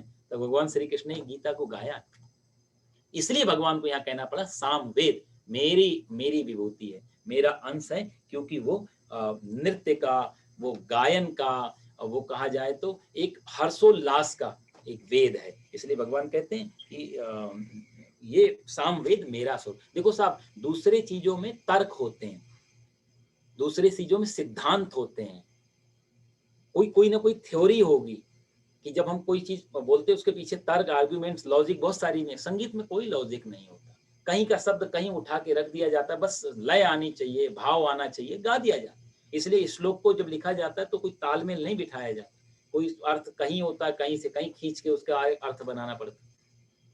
संगीत में कोई इन सब चीजों की जरूरत नहीं पड़ जाती। न्यूजीलैंड में एक कहावत है कि जो व्यक्ति चल सकता है वो डांस भी कर सकता है, और जो व्यक्ति बोल सकता है वो गा भी सकता है। इसमें ज़रूरी नहीं रह जाती बाहर से कि वाद्य यंत्र कहाँ बज रहा है और ये सब चीज़ें कहाँ, वो ज़रूरत नहीं। जो बोल सकता है, जिसको वाणी दे दी भगवान ने, वो गा भी सकता है। इसलिए भगवान ने सामवेद को अपना स्वरूप बताया, क्योंकि इसमें संगीत मुख्य है। और भगवान आगे कहते हैं इंद्रियाणाम मनश्चास्मि, इंद्रियों में मन हूँ। 5 इंद्रिय हैं, ज्ञानेंद्रिय 5 हैं, कर्मेंद्रिय 10 इंद्रिय, लेकिन 10 इंद्रियों में मन नहीं आता, लेकिन मन इंद्रियों का स्वामी है। इसलिए भगवान ने मन को बताया। आप देखो साहब, हम कहते हैं आंख देख रही है सामान्य अर्थ में। प्रकरण ये मैंने कहा ना, एक एक प्रकरण ये बहुत लंबा है, जितना लंबा हम खींच सकते हैं, जितना व्याख्या कर, बहुत लंबा, लेकिन प्रयास मैं कर रहा हूँ मुख्य मुख्य चीजें आपको समझा पाऊं। इंद्रियों में मन को कहा, आंख नहीं कहा, कान नहीं कहा, नाक नहीं कहा, उन्होंने बोला मैं मन हूं। कारण क्या है? आंख देख रही है या फिर आंख से मैं देख रहा हूं? असली चीज क्या है? आंख देखती है या मैं देखता हूं? तो सामान्य अर्थ में हम भाषा में तो ऐसा लेंगे, आंख देखती है। लेकिन ये आंख देख पाती है तो मृत्यु वाली जिसकी मृत्यु हो वो उसकी आंख क्यों नहीं देख पाती? जो आदमी सोया हुआ हो उसकी आंख खोल दो तो क्यों नहीं देख पाती फिर वो? इसका अर्थ है कि पीछे मन, शुद्ध भाषा, सामान्य भाषा है कि आंख देख रही, कान सुन रहे हैं, लेकिन आध्यात्मिक भाषा में ज्ञानी आदमी क्या कहता है कि मन आंख के द्वारा देखता है, कान के द्वारा सुनता है, मुंह के द्वारा बोलता है, नाक के द्वारा सूंघता है। ये सब कहा जाए तो मन के अपने सेवक और सेविकाएं हैं, मन के अपने नौकर, इनसे वो काम लेता है। मन ना हो तो ये इंद्रियां काम नहीं कर पाएंगी।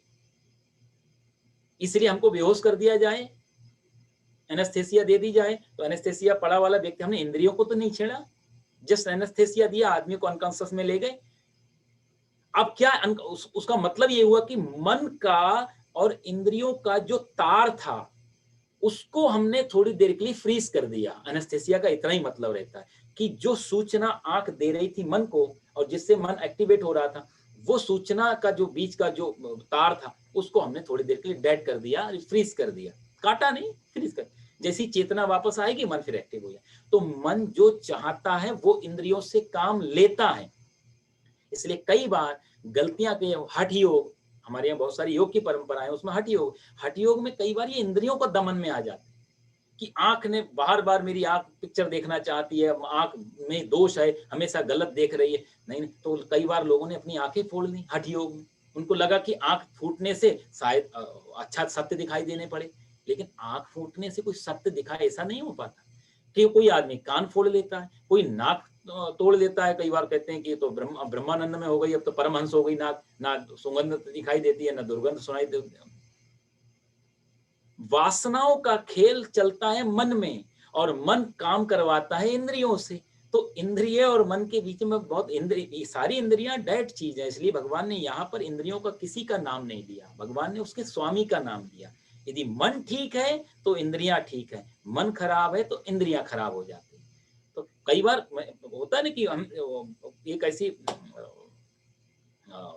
ऐसी समाज में ऐसी व्यवस्था चली थी यूरोप आदियों में, उन लोगों ने सोचा कि वासना, काम, ये इन सब चीजों के कारण समाज का पतन हो रहा है, तो उन्होंने जनिंद्रियां काटना शुरू कर दिया। 1800 की आसपास की बात, उनको लगा इससे काम नहीं आएगा, लेकिन काम की ऊर्जा कहीं और है। ये तो रिलीज करने का माध्यम है इंद्रियां, देखने की वासना अंदर है, तो आप आंख आंख रिलीज करती है कि चलो देख लो, संतुष्टि मिल जाती है, सेटिस्फाई हो रहा है, क्योंकि उस ऊर्जा को कहाँ ले जाएंगे। तो इसलिए अंधा आदमी ज्यादा देखने लगता है बजाय देखने वाले आदमी से। यहाँ यहाँ गीता की शुरुआत कहाँ से हो रही है? गीता का पहला आदमी कौन है पूछने वाला? अंधा ही तो है। अंधा के प्रश्न क्या है कि मेरे को वो बताओ जहां पर कुरुक्षेत्र, क्योंकि उसकी मजबूरी है, वो चाहता तो ये भी कह देता भी ये लड़ाई झगड़ा चल रहा है चलने दो, मैं तो अंधा हूं, मैं कुछ देख नहीं पाता, मैं भगवान का भजन करता हूँ। लेकिन नहीं, उसने संजय को बुलाया, मुझे बताओ कुरुक्षेत्र में क्या हो रहा है। ये अंधे आदमी के क्वेश्चन से पूरी गीता स्टार्ट होती है। ये बहुत बड़ा, कहा जाए तो एक बहुत बड़ा संकेत है कि इंद्रियों का दोष नहीं है। धृतराष्ट्र की इंद्रियां फूटी हुई हैं, फिर भी अंधा आदमी भी पूरी जिज्ञासा रख रहा है, बल्कि और ज्यादा जिज्ञासा हो गई उसकी, क्योंकि अंधा होने की वजह से लड़ भी नहीं सकता, जा भी नहीं सकता, देख भी नहीं सकता, उसकी बेचैनी कितनी होगी हम समझ सकते हैं। तो इंद्रियों को जो आदमी दोषी ठहराता है वो दोषी इंद्रियां नहीं है। भगवान ने कहा उनके पीछे जो मन काम कर रहा है स्वामी। देखना इंद्रियों के न घोड़े अड़े, उनमें हरदम जो संयम के कोड़े पड़े। अपने मन को सुमारग लगाते चलो, कृष्ण गोविंद गोपाल गाते चलो। मन यदि सुमारक पे है तो इंद्रियां भी सुमारक पे रहेंगी, मन कुमारक पे है तो इंद्रियां कुमारक पे जाएंगी।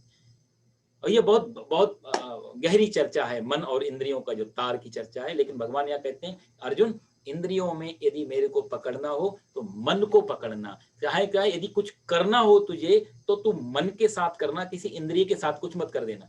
नहीं तो कहीं अर्जुन भी सूरदास बन जाता तो बड़ी मुश्किल खड़ी हो जाती। मैं देखना नहीं चाहता हूं इतने लोगों की हत्या, मैं करना हाथ काट लेता, ये भी तो इंद्रिय में आता है, कर्मेंद्रिय है। तो इंद्रियों का विरोधी ना बन जाए इसलिए भगवान इसे, और कहीं ये भी अर्जुन भागना चाहता है, वो ये भी पैर भी कर्मेंद्रिय में आते हैं तो भागना चाहता है पैरों से। भगवान कहते हैं इंद्रियों का दोष नहीं है, अंदर तेरा मन यदि ठीक हो जाएगा तो वही इंद्रियां तेरे लिए अच्छा काम करने वाली है। भाई चाकू हमारे पास है, अब चाकू एक इंद्रिय की तरह मान लो। अब चाकू से हम चाहे तो सब्जी काटें, चाहे गला काटें, अपने अपन के हाथ में है, चाकू का कोई दोष नहीं है ना। तो चाकू, यदि चाकू दोषी हो गया तो फिर चाकू तो इसका मतलब खतरनाक व्यवस्था हो जाएगी यदि चाकू में ही दुर्गुण है। दुर्गुण है अपने हाथ में कि ये कहाँ चल रहा है, गले पे चल रहा है या सब्जी पे चल रहा है। फ्रूट काट के किसी को दे सकते हैं और किसी की पॉकेट भी मार सकते हैं इसी चाकू से। सजा यदि मिलेगी तो चाकू मारने वाले को मिलेगी या चाकू को मिलेगी। और हम कहें हमने तो साफ नहीं, तो चाकू ने काटा, तो ये लॉजिक तो अदालत में भी काम नहीं आएगा। चाकू को क्या मालूम, ऐसे ही जैसे चाकू को नहीं मालूम मैं से क्या काटा जा रहा है। चाकू हत्या करने के बाद भी कोई अशुद्धि का भाव फील नहीं करता, और सब्जी को काटने या फल को काटने के बाद भी कोई शुद्धता का भाव फील नहीं। ऐसे इंद्रियों को भी कोई भाव नहीं आता, क्योंकि इनके पास कुछ है ही नहीं सोचने के लिए। इनके पीछे मन तो दोषी सारा। इसलिए मनु महाराज जी ने मनुस्मृति में कहा है, मना एव मनुष्याणाम कारणम बंध मोक्षयो बद्धम तु विषयासक्तम मुक्तम निर्विषयम मना। हे अर्जुन, बंधन का और मुक्ति का, सुख का और शांति का, आनंद का और दुख का यदि कोई मूल कारण है तो मना एव मनुष्याणाम, मनुष्य में एकमात्र चीज है वो मन। और मनुष्याणाम, मनुष्य में, बाकी किसी पशु को कोई चिंता नहीं है साहब। कोई पशु पागल नहीं होता, कोई पशु के पास स्ट्रेस नहीं है, किसी पशु के पास हाइपरटेंशन नहीं है, क्यों? क्योंकि पशुओं के पास मन नहीं है। जितना विकास हमारा मन का हो चुका है उनके पास उतना। वो एक गाय पैदा होने से लेके और मरने तक रोज वही घास खाती रहती है, कभी कल्पना नहीं करती कि उसके लिए कोई दूसरा डिश होनी चाहिए। ऊब गई है। ये बोर्डम भी मन के कारण होता, कोई पशु बोर नहीं होता। हाँ, पशु पागल होते हैं वो जो हम लोगों के बीच में रहना शुरू कर देते हैं। चिड़ियाघर का पशु पागल होता है, जंगल का पशु पागल नहीं होता। चिड़ियाघर का पशु इसलिए पागल होता है, एक गांव का कुत्ता भी इसलिए पागल होता है क्योंकि हम लोगों के बीच में रहता है, थोड़ा बहुत असर जाता है अपना। ये बहुत बड़ी चीज है, क्योंकि उनके पास उतना विकसित मन नहीं है। उनकी एक पैरेलल, एक रेल रोड की तरह मामला बन चुका, उसी पाथ पे सारा जीवन चलते हैं। इसलिए ना बोरियत है, ना टेंशन है, ना स्ट्रेस है, ना कुछ है। हमारे पास भविष्य की योजनाएं हैं, हमारे पास भूतकाल के विचार हैं, हमारे पास प्रेजेंट में तो है नहीं कुछ। पशु सारे प्रेजेंट में, उनको जब भूख लगेगी खाना ढूंढेंगे, भूख सो खाना मिल गया अपने आसान निश्चिंत, न कल की कोई चिंता नहीं। तो इसलिए मन जब ज्यादा विकसित होता है तो दुविधा में डाल देता है, परेशानियों में डाल देता है। इसलिए भगवान कहते हैं इंद्रियों का दोष नहीं है, हम मन का सारा दोष है। तो मन ही इंद्रियों के द्वारा काम लेता है, इसलिए मन पे जाकर के काम करने से सारी इंद्रियां ठीक से काम करने लगती हैं। तो भूता नाम अस्मि चेतना, भगवान भूतों में मैं चेतना हूँ।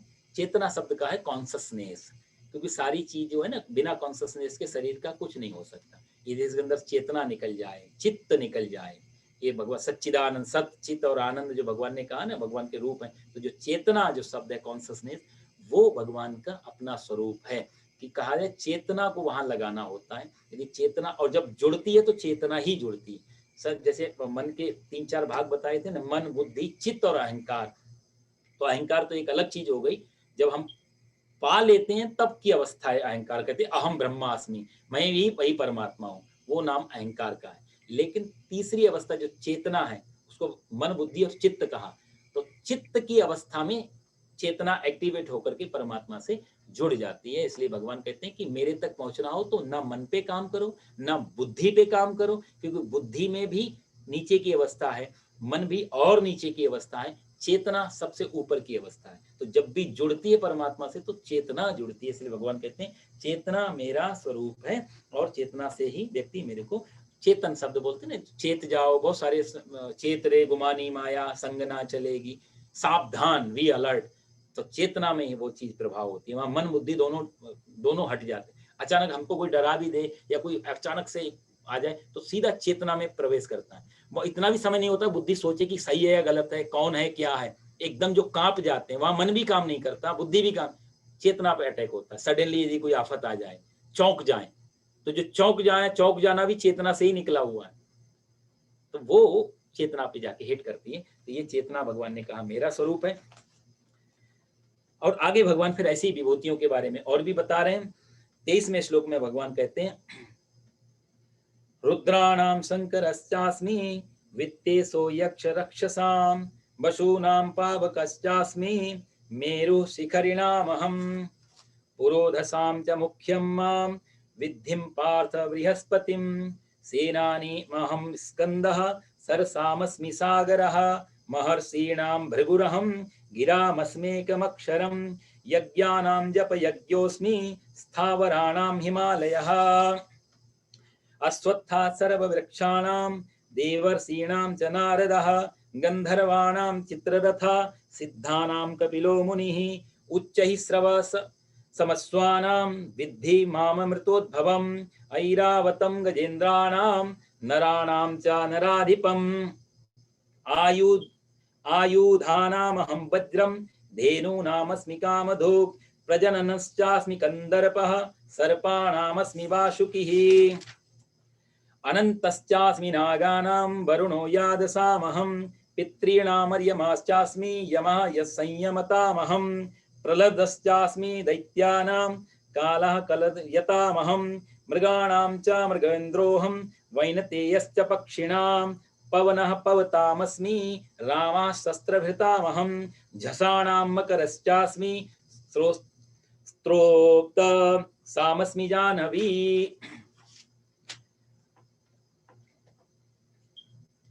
भगवान यहाँ कहते हैं रुद्राणाम शंकरश्चास्मि, रुद्रों में जो रुद्र के नाम है 11 रुद्र है ना, तो 11 रुद्रों में हर है और बहुरूप है, त्र्यंबक है, जो शंभु है, ये सब 11 रुद्रों में भगवान शिव जो रुद्र हैं वो शंकर जो हैं वो भगवान कहते हैं मेरे स्वरूप हैं।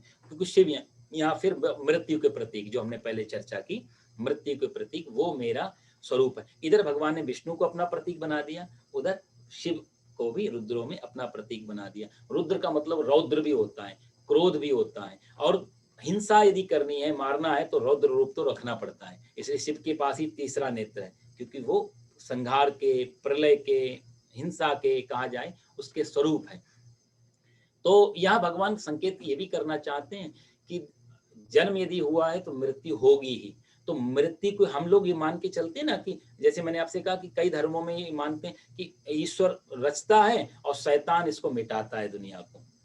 यहाँ दो भाग कर दिए, बनाने वाला कोई और है, मिटाने वाला कोई और है। बनाने वाला हमारा गॉड है और मिटाने वाला कोई शैतान है। बनाने वाला परमात्मा है और मिटाने वाला डेविल। तो यहाँ भगवान ने स्वयं को ही विभू किया। अर्जुन तू ये सोच रहा है ये मर जाएंगे, जो मरने की स्थिति है, जो मृत्यु है, उसके जो मालिक भगवान शिव हैं वो भी मेरा स्वरूप है। इसका अर्थ है कि बनाने वाला भी मैं और मिटाने वाला भी मैं। तो बस रुद्राणाम शंकरश्चास्मि, शिव जो है वो मेरा स्वरूप है। आप देखो शिव के में इतना शिव तत्व को बोला जाए तो वो तो अद्भुत है भगवान का, भोलेनाथ का। शिव का पूरा परिवार आप देखो, शिव के गले में आप देखो नाग, वही काल का रूप नाग होता है। भगवान के परिवार में आप देखेंगे तो माता पार्वती है, उनके पास जो वाहन है शेर का स्वरूप है। भगवान भोलेनाथ का जो वाहन है बैल का स्वरूप है। अब शेर और बैल में नैतिक एक दुश्मनी है शुरुआत की। कभी भी शेर यदि बैल को देख ले तो छोड़ेगा आप, लेकिन माता पार्वती भवानी और दोनों के साथ आपस में बैठते हैं, कोई चिंता परवाह नहीं। गणेश जी के पास में आप देखो तो चूहा है, भगवान भोलेनाथ के गले में सर्प है, और इनके जो पुत्र हैं उनका जो वाहन है कार्तिक का वो है मोर। मोर यदि चूहे को देख ले या सर्प को देख ले कभी छोड़ेगा, लेकिन यहाँ साथ साथ बैठ के नाश्ता पानी होता है। कहने का अर्थ है इस पूरे परिवार में सारे के सारे विरोधी चीजें हैं। इतना जितना शिव परिवार में विरोध है, उतना विरोध किसी भी देवता के परिवार में नहीं है। इसलिए शिव को जानने के लिए पहले पूरे शिव परिवार को बहुत नजर रखनी पड़ेगी। एक एक चीज आप देखो, मैंने आपको पिछली बार भी बताया, रामचरितमानस में पार्वती माता तपस्या कर रही हैं, क्योंकि नारद जी ने कह दिया कि तुम्हें शिव पति रूप में मिलेंगे। सप्तऋषि ने आके कितना कितना बोला कि तुम कैसे विवाह करके कहाँ रहोगी, कुछ भी तो नहीं है, नंगा है वो, उसका माता पिता नहीं है कोई, और सुनो, श्रृंगार के नाम पे चिता की भस्म लगाता है, आभूषण के नाम पे सांप और बिच्छू गले में डालता है, तुम कैसे रह पाओगे। इतना इतना विपरीत वातावरण है भगवान शिव का, कितना विपरीत। जिन चीजों से हम बचते हैं, भगवान शिव के पास वो सारी चीजें। भाई चिता भस्म, हम तो शमशान से भी निकले तो भी मौन हो जाते हैं, इतना खतरा, जबकि अभी तो कोई है भी नहीं मुर्दा, पता नहीं कब के दबाए गए। जलती हुई चिता की ताजी ताजी भस्मा वो अपने शरीर में लपेटते हैं। विवाह में भी जा रहे थे तो आपको उनका श्रृंगार देखिए आप, रामचरितमानस में कितना सुंदर श्रृंगार। उसी समय ताजी ताजी भस्म लाई गई चिता की, वो पूरे शरीर में लपेटी गई, कुंडल के नाम पे बिच्छू लटका दिए गए, नाग फनी के और नागों का लपेट, मुकुट तो है नहीं क्योंकि दूल्हे को मोर बनाना होता है। भगवान भोलेनाथ बोले हमारे लिए कौन मोर बना के लाएगा, तो सांप पकड़े और जटा बांधी और उसी में 2-4 नाग बांध लिए तो मुकुट बन गया इनका। कितना कितना विचित्र। और फिर भी आप देखो, गले में है गरल, गले में उनके जहर विष, और सिर पे है माता भवानी गंगा पवित्र करने वाली, और वहीं पे है चंद्रमा जो अमृत का प्रतीक है। पूरे शिव के स्वरूप में, शिव के परिवार में इतना गहरे गहरे राज छुपे हैं। गणेश जी इनके पुत्र हैं, नाक लंबी है, नाक का लंबी होना मतलब हम सारे जीवन भर यदि देखा जाए तो लड़ाई नाक की तो रहती है कि ये नाक का सवाल है। नाक मतलब इज्जत, नाक मतलब सम्मान, सारी दुनिया में लड़ाई नाक की है कि तुमने कहा तो कहा क्यों। एक आपको कहानी सुनाई थी ना, एक माता जी थी घर में और एक भिखारी आता था, रोज मना कर देती थी, रोज मना कर देती थी। भिखारी बेचारा, उसको भी आनंद आने लगा कि रोज ही जाता था, जब मना करती उसको भी। एक दिन सास नहीं थी, बहू ने मना कर दिया, तो उसने भिखारी से पूछा क्या हुआ, बोला आपकी बहू ने मना कर दिया। अब जानते हैं कहानी, माता घर पे आके सास उसको डांटती है कि मना करती तो मैं करती, तूने कैसे मना किया, और मना फिर इसने भी कर दिया, जाओ जाओ कुछ भी नहीं है। सारे संसार में असली लड़ाई, असला जो हिंसा है या जो भी नेगेटिविटी फैली, वो नाक का सवाल है। कोई किसी के सामने झुकने को तैयार नहीं है।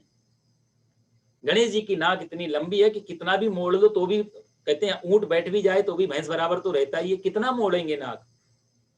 इतनी बड़ी नाक, बड़ा पेट दिया है, बड़ा विकराल उनका देह है, लेकिन बैठने के लिए चूहा है छोटा। कहा जाए गणपति का मतलब होता है स्वामी, मालिक, गणों का अध्यक्ष, सबसे ऊपर वाला नेता, और नेता का वाहन कौन है, चूहा। चूहा मतलब कि तुम नेता बने कैसे, एक एक छोटे छोटे वोटों से। एक एक आदमी का वोट महत्वपूर्ण होता है एक बड़े नेता में। तो आदमी जब उस बड़े पद पे बैठ जाए तो अपना वजन ऐसा रखे कि छोटे से छोटे व्यक्ति को भी कोई कष्ट ना हो, ये जो ख्याल रखे, वही तो गणेश है। क्योंकि उस प्रजा में सबसे छोटा एक माना जाए तो चूहा माना जाता है, और इतना विराट। तो हम राजनीति का ऐसा दबाव प्रजा पे ना बनाएं कि विद्रोह पैदा हो जाए। आज यही तो हो रहा है। आज एक बार हम वोट से आदमी ऊपर पहुंच जाता है तो नीचे सबसे पहले इन्हीं को भूल जाता। तो ये एक एक कान बड़े हैं। कान बड़े का मतलब कई बार हमारे सबसे ज्यादा हमारी कमजोरी कानों की रहती है। हम सत्य को देखना कम, सुनना ज्यादा चाहते हैं। किसी ने हमारे बारे में क्या काम, प्रैक्टिकल करके नहीं पूछना है हुआ भी या नहीं हुआ, इतना सुना और चालू कर देते हैं लड़ाई झगड़ा। गणेश जी कहते हैं कान अपने बड़े रखें, जो भी आए समझ आए, क्योंकि कान में गई हुई चीज हृदय में प्रवेश करती है और बुद्धि उसका निर्णय करती है फिर रिएक्शन क्या लेना। कान इतना बड़ा हो कि 2-4 कुछ बातों का तो फर्क ही ना पड़े। तो एक एक स्वरूप का बहुत गहरा व्याख्या है शिव परिवार में। तो यहाँ पर भगवान शिव को अपना स्वरूप बताते हैं, अपनी विभूति, और कहते हैं वसुनाम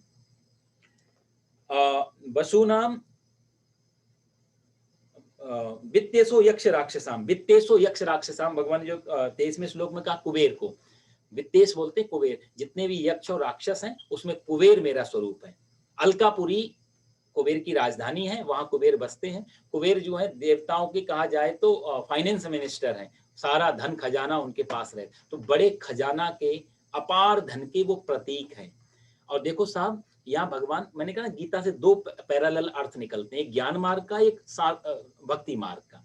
तो भक्ति मार्ग में कुबेर हैं, ठीक है, कुबेर का ही भाई रावण था, कुबेर लुटा रहे हैं या खजाना, और रावण लूट रहा है, दो अलग अलग वृत्तियां हैं ना, और दूसरा खजाना है। ज्ञान मार्ग में ये है कि जब आदमी के पास में यदि किसी चीज से मुक्त करना हो तो वो चीज पहले होनी चाहिए, तभी मुक्ति संभव है। मैं बोलूं कि मैं ऑस्ट्रेलिया में नहीं जाऊंगा, पहले मेरे को जाने के लिए मेरे पास पात्रता तो हो, मेरे पास वीजा लगा हो, मेरे पास टिकट हो, तब मैं मना कर दूं। और मैं आपको ऐसे बैठे बैठे बोलूं कल मेरे को ऑस्ट्रेलिया जाना लेकिन नहीं जाऊंगा, तो आप भी कहोगे पंडित जी कोई तैयारी नहीं, कोई वीजा नहीं, आप ऐसे कैसे चल देते हैं? तो मेरा वो सेंटेंस व्यर्थ हो जाएगा। मैं तैयारी के साथ बात करूंगा, टिकट भी है, वीजा भी है, समय भी है, और फिर मैं नहीं जा रहा हूं। तो किसी चीज से मुक्त होने के लिए उस चीज का होना या उस पात्रता जरूरी होती। इसलिए गरीब आदमी धन से मुक्त नहीं हो पाता जितनी जल्दी अमीर आदमी धन से मुक्त हो जाता है। ये बड़ी उल्टी बात है। गरीब आदमी इसलिए धन से मुक्त नहीं हो पाता है, उतना धन उतना आ ही नहीं पाता जो धन से मुक्ति कर ले। किसी किसी में रहता है, जहां जहां बुद्धि का विकास बहुत ज्यादा है, वो मुक्त हो सकता है। अमीर आदमी जल्दी मुक्त हो सकता है क्योंकि उसके पास उतना है। आप देखो जैनी में 24 के 24 तीर्थंकर हैं, 24 के 24 तीर्थंकर सबके सब राजा के पुत्र हैं, आप सब लोग जानते हैं। सब राजघराने से आते हैं, अपार वैभव है, सोना चांदी नौकर चाकर सारी सुविधाएं विभक्त, लेकिन कैसे? बिल्कुल नंगे होकर के निकल गए सड़क पे। तीर्थंकर दिगंबर हो गए बिल्कुल। कारण धन इतना था कि धन में फिर कोई रुचि नहीं रही, अपार हो गया, ओवरलोड। महात्मा बुद्ध राजा के पुत्र हैं, एकलौते हैं, बड़ा उनका साम्राज्य है, सब कुछ उनके पास है, पत्नी है, बच्चा है, राजा राजकुमार है, होने वाले भविष्य के राजा है, लेकिन अचानक ऐसा किया, बिल्कुल लंगोटी में निकल गए बाहर। धन से मुक्त होने के लिए धनवान होना बहुत जरूरी है। कोई आदमी कहे हमने धन को छोड़ दिया सारा, अभी आपके पास था क्या भाई छोड़ने के लिए? पहले धन पैदा तो कर लो, होना तो चाहिए। तो धन से मुक्त वही हो सकता है जो धनवान है। कुबेर को भगवान कहते हैं क्योंकि एक ऐसी संपदा पे पहुंचा है जहां इससे बड़ा कोई भी नहीं है, और वहां से मुक्ति बड़ी आसान हो जाती है क्योंकि कोई चीज खींचती नहीं है, कोई अट्रैक्शन नहीं रह जाता। आकर्षण देख लिया नहीं है, छोड़ना आसान हो जाएगा।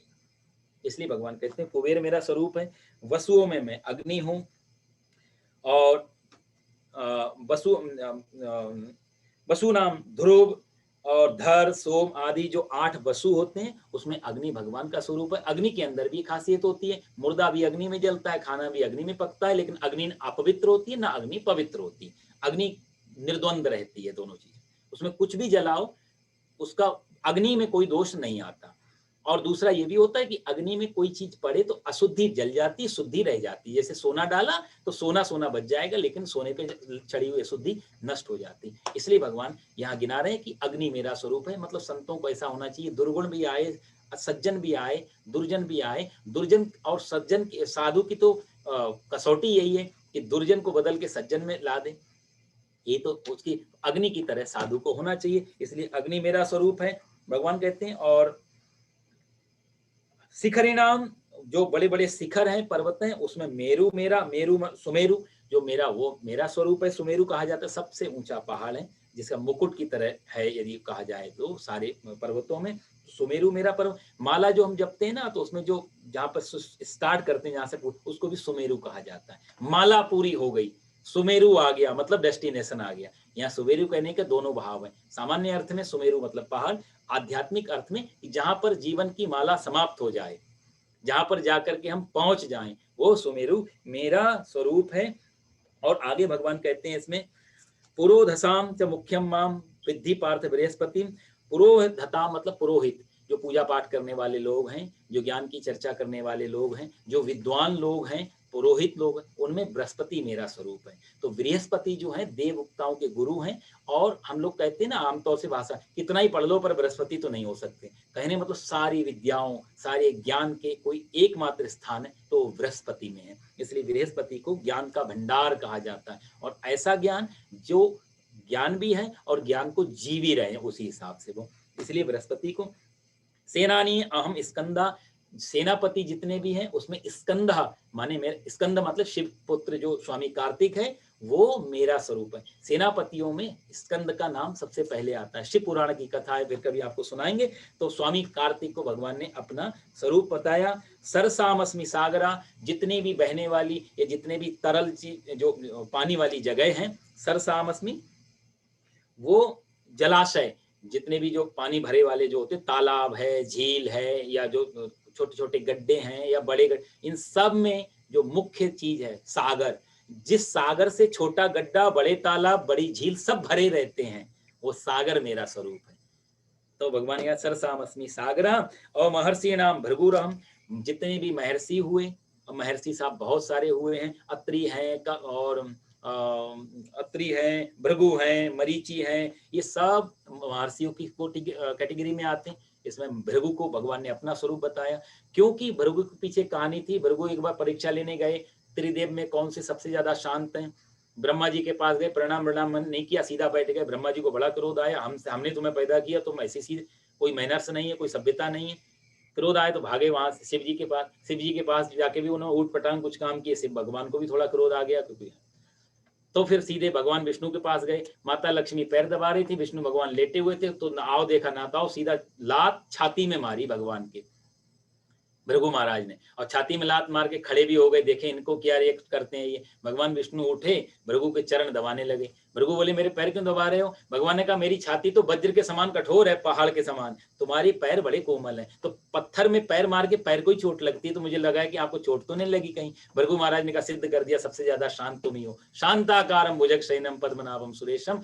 तो भृगु महाराज को भगवान, कहीं ना कहीं भगवान को याद आ गई होगी उनकी, इतने इतने श्रेष्ठ हैं ये, तो महर्षि में भृगु मेरे ही स्वरूप है, ऐसा भगवान ने कहा। और आगे भगवान कहते हैं कि शब्दों में, वाणियों में, गिरा मतलब होता है वाणी, तो वाणियों में एक अक्षर वो मेरा स्वरूप है। अक्षर जो प्रणव, जिसे एक अक्षर बोलते हैं ओम को, बाकी सब में कोई ना कोई अक्षर मिक्स होते हैं। ओमकार में कहा जाए तो कोई अक्षर मिक्स नहीं है। सामान्य भाषा में लिखना पड़े आ उ मा से ये बनता है प्रणव, लेकिन वैसे एक अक्षर कहा जाता है इस अक्षर। तो प्रणव ये मेरा स्वरूप है। ओम की व्याख्या हम लोग पहले भी कर चुके हैं।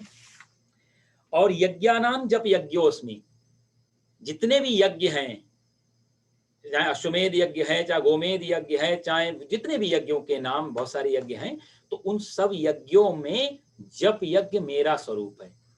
मैंने कहा कुछ चीजों को मैं पकड़ के आपको समझाने का प्रयास करूंगा जो हमारे बहुत काम की हैं। जप यज्ञ को भगवान गीता में अपना, इसलिए जितने भी हवन और यज्ञ हैं सब में श्रेष्ठ यदि कोई यज्ञ है तो वो जप यज्ञ है। कलयुग केवल नाम आधारा, सुमिर सुमिर नर उतरहि पारा। यहाँ पर बड़ा कर्म कांड, बड़ी पूजा करने का टाइम नहीं, पदार्थ नहीं, समय नहीं, श्रद्धा नहीं, डजंट मैटर, छोड़ दो। कहते हैं जप यज्ञ, सिर्फ बैठ के जहां बैठ। और भगवान ने ये भी नहीं कहा कि माला पे, तुलसी की माला पे, रुद्राक्ष, नहीं नहीं, भगवान कहते हैं जप यज्ञ का अर्थ हो जहां बैठे हो, जैसे बैठे हो, जिस परिस्थिति में जप वहां हो सकता है। जप यज्ञानाम जप यज्ञोस्मि, ये बहुत हमारे काम की चीज है जो आजकल भागम भाग की जिंदगी है, जहां पूजा अर्चना नहीं हो पाती। ये गीता का भगवान की अपनी वाणी है। तो एक आदमी यदि बैठ के सिर्फ राम नाम और श्रद्धा पूर्वक कहीं भी जप रहा है और दूसरा आदमी हवन में आहुतियां डाल रहा है, दोनों बराबर हो जाएंगे। और कहा जाए यदि जो बाहर का यज्ञ कर रहा है, सामग्री, लकड़ी, पंडित सब, उसमें यदि मन और श्रद्धा नहीं है तो शायद उसका फल नहीं आएगा, लेकिन जो भगवान का नाम ले रहा है उसका फल जरूर आएगा। तो तुलसीदास जी कहते हैं सुमिर सुमिर नर उतरहि पारा। कलयुग में एक ही सबसे बड़ा आधार है। अच्छा, हवन में बहुत सारी चीजों की जरूरत पड़ती है। शुद्धता अशुद्धता की दृष्टि होती है, पवित्रता अपवित्रता की, क्वांटिटी की दृष्टि होती है, क्वालिटी की दृष्टि होती है। आजकल क्वालिटी देखो, आप दुकानदार के पास जाओ तो बोलो कि घी चाहिए, वो कहता है काय खाने के लिए या पूजा के लिए, बताओ। साहब क्वालिटी बदल गई, भगवान के नाम का तो रखता ही अलग है बिल्कुल। कपूर चाहिए पूजा के लिए, ये अपने यूज के लिए, कि आजकल कोरोना के लिए बढ़िया कपूर लाया जा रहा है, उसकी क्वालिटी बदल गई। अब पता लग रहा है कपूर की भी 2-3 क्वालिटी होती है। कोरोना से बचाने के लिए शुद्ध कपूर होना चाहिए, भगवान के लिए तो कोई भी मिक्स कर दो। कितना केमिकल डाल के वो कपूर तैयार किए, किसी भी चीज में शुद्धता नहीं। हवन सामग्री में पता नहीं उसमें क्या क्या मिलाया, क्या क्या नहीं है। 51-52 प्रकार की चीजों को मिला करके हवन सामग्री तैयार होती। तो बाहर का यज्ञ करने के लिए बहुत सारी चीजें चाहिए। यज्ञाचार्य का भी अपना बैकग्राउंड देखना पड़ता है। यज्ञाचार्य कोई, हर कोई आदमी यज्ञ भी नहीं करा सकता था उस समय। आप देखो साहब, इसका प्रमाण देता हूं मैं, ऐसे नहीं कि कल कोई बात का क्वेश्चन निकले। महाराज दशरथ जी को बताया, वशिष्ठ जी ने कि आपके यहाँ पुत्र कामेष्टि यज्ञ होगा, लेकिन वो यज्ञ मैं नहीं कर पाऊंगा, यज्ञाचार्य कोई और हैं। तो भगवान दशरथ जी की जो पुत्री हैं माता शांता, राम जी की बड़ी बहन थी, एक इनकी बहन थी बड़ी, आप लोगों को शायद जानकारी नहीं होगा, 5 भाई बहन थे राम जी। तो सबसे बड़ी जो बहन माता शांता थी, इनकी शादी कराई गई थी। एक ऋषि है, उनका नाम देखो दिमाग से जा रहा है, तो उन ऋषि, हाँ जी, उन ऋषि के साथ उनका विवाह करा दिया था, क्योंकि इनकी गोद ले लिया था इनको और उनके साथ विवाह। तो वही ऋषि को, श्रृंगी ऋषि ऐसा है, तो उन श्रृंगी ऋषि को बुला करके तब यज्ञ कराया गया था, क्योंकि श्रृंगी ऋषि यज्ञ के विशेषज्ञ थे, यज्ञाचार्य थे। तो वशिष्ठ ने भी वो नहीं किया जो श्रृंगी ऋषि से कर। तो उस समय यज्ञ के लिए भी ढूंढना पड़ता था कि यज्ञाचार्य कौन है। अब साहब आंख वाले डॉक्टर को हम कान दिखाने जाएंगे तो कितना मुश्किल खड़ी हो जाएगी। तो यहाँ भी स्पेशलाइजेशन होता है, धर्म में भी स्पेशलाइजेशन होता था। कोई ज्योतिष का प्रकांड है, कोई पूजा का प्रकांड है, कोई यज्ञ का प्रकांड है, किसी कोई ध्यान का प्रकांड है, कोई ज्ञान का, अलग अलग चीजें थी। तो भगवान ने यहाँ पर कहा यज्ञा नाम जप यज्ञोस्मि, वो कथा तो लंबी हो जाएगी, कि जितने भी यज्ञ हैं इस पृथ्वी पे, उस सब यज्ञों में मेरा जप यज्ञ मेरा स्वरूप है। कहने का अर्थ जितना हो सके उतना जप यज्ञ करना चाहिए। दूसरा अंतर यज्ञ है, क्योंकि जब यदि आप मान लिया मेरे सामने कथा सुन रहे हैं, वो ये यज्ञ ऐसा यज्ञ है कि गीता सुनते सुनते भी आप कर सकते हैं। बाकी यज्ञ के लिए आपको टाइम चाहिए, एकांत चाहिए, शांत चाहिए, लेकिन ये से गिवे नहीं। आप मेरा नाम भी गाओ, जय श्री कृष्णा जय श्री कृष्णा जय श्री कृष्णा राम राम, 20 बार आप बीच में ले सकते हैं, 1000 बार आप ले सकते हैं, 1.5-2 घंटे। इस यज्ञ में भी कितनी अच्छी सुविधा है। तो भगवान ने कहा जप यज्ञ स्थावराणाम तो हिमालय, स्थिर रहने वालों में, स्टेबल रहने वालों में मेरा स्वरूप हिमालय है। हिमालय सारे पर्वतों का कहा जाए तो राजा है, और स्थिर, सबसे ज्यादा स्थिर भी यही है, पूर्वज भी है। आगे भगवान कहते हैं अश्वत्थानाम सर्ववृक्षाणाम, जितने भी वृक्ष हैं उन वृक्षों में मेरा जो स्वरूप है वो अश्वत्थ है। 8:33 अश्वत्थ मेरा, अश्वत्थ बोलते हैं पीपल को। तो सारे वृक्षों में पीपल मेरा स्वरूप है साहब। अब तो ये क्वेश्चन विज्ञान में भी कोई ये क्वेश्चन नहीं रह गया, कोरोना टाइम में सब किसी को मालूम पड़ गया। सबसे ज्यादा ऑक्सीजन छोड़ने वाला, सब, और रात में भी ऑक्सीजन छोड़ने वाला एकमात्र वृक्ष है, वो है पीपल, सबसे ज्यादा। और रात्रि, सारे वृक्ष रात्रि में कार्बन डाइऑक्साइड छोड़ते हैं, आप लोग जानते हैं, और हमारे शास्त्रों में पहले से लिखा है रात्रि में पेड़ के नीचे सोना खतरनाक होता है। इसलिए हमारे शास्त्रों में लिखा था कि यदि सोना भी पड़े तो खुले में सोना, पेड़ के नीचे मत सोना, क्योंकि ज्यादा कार्बन डाइऑक्साइड निकले तो हमारे लिए वो जानलेवा हो सकती है। इसीलिए यदि पेड़ ही चुनना हो रात्रि में सोने के लिए तो पीपल चुनना, क्योंकि रात्रि में भी वो ऑक्सीजन छोड़ता है। ऑक्सीजन माने हमारी प्राणवायु।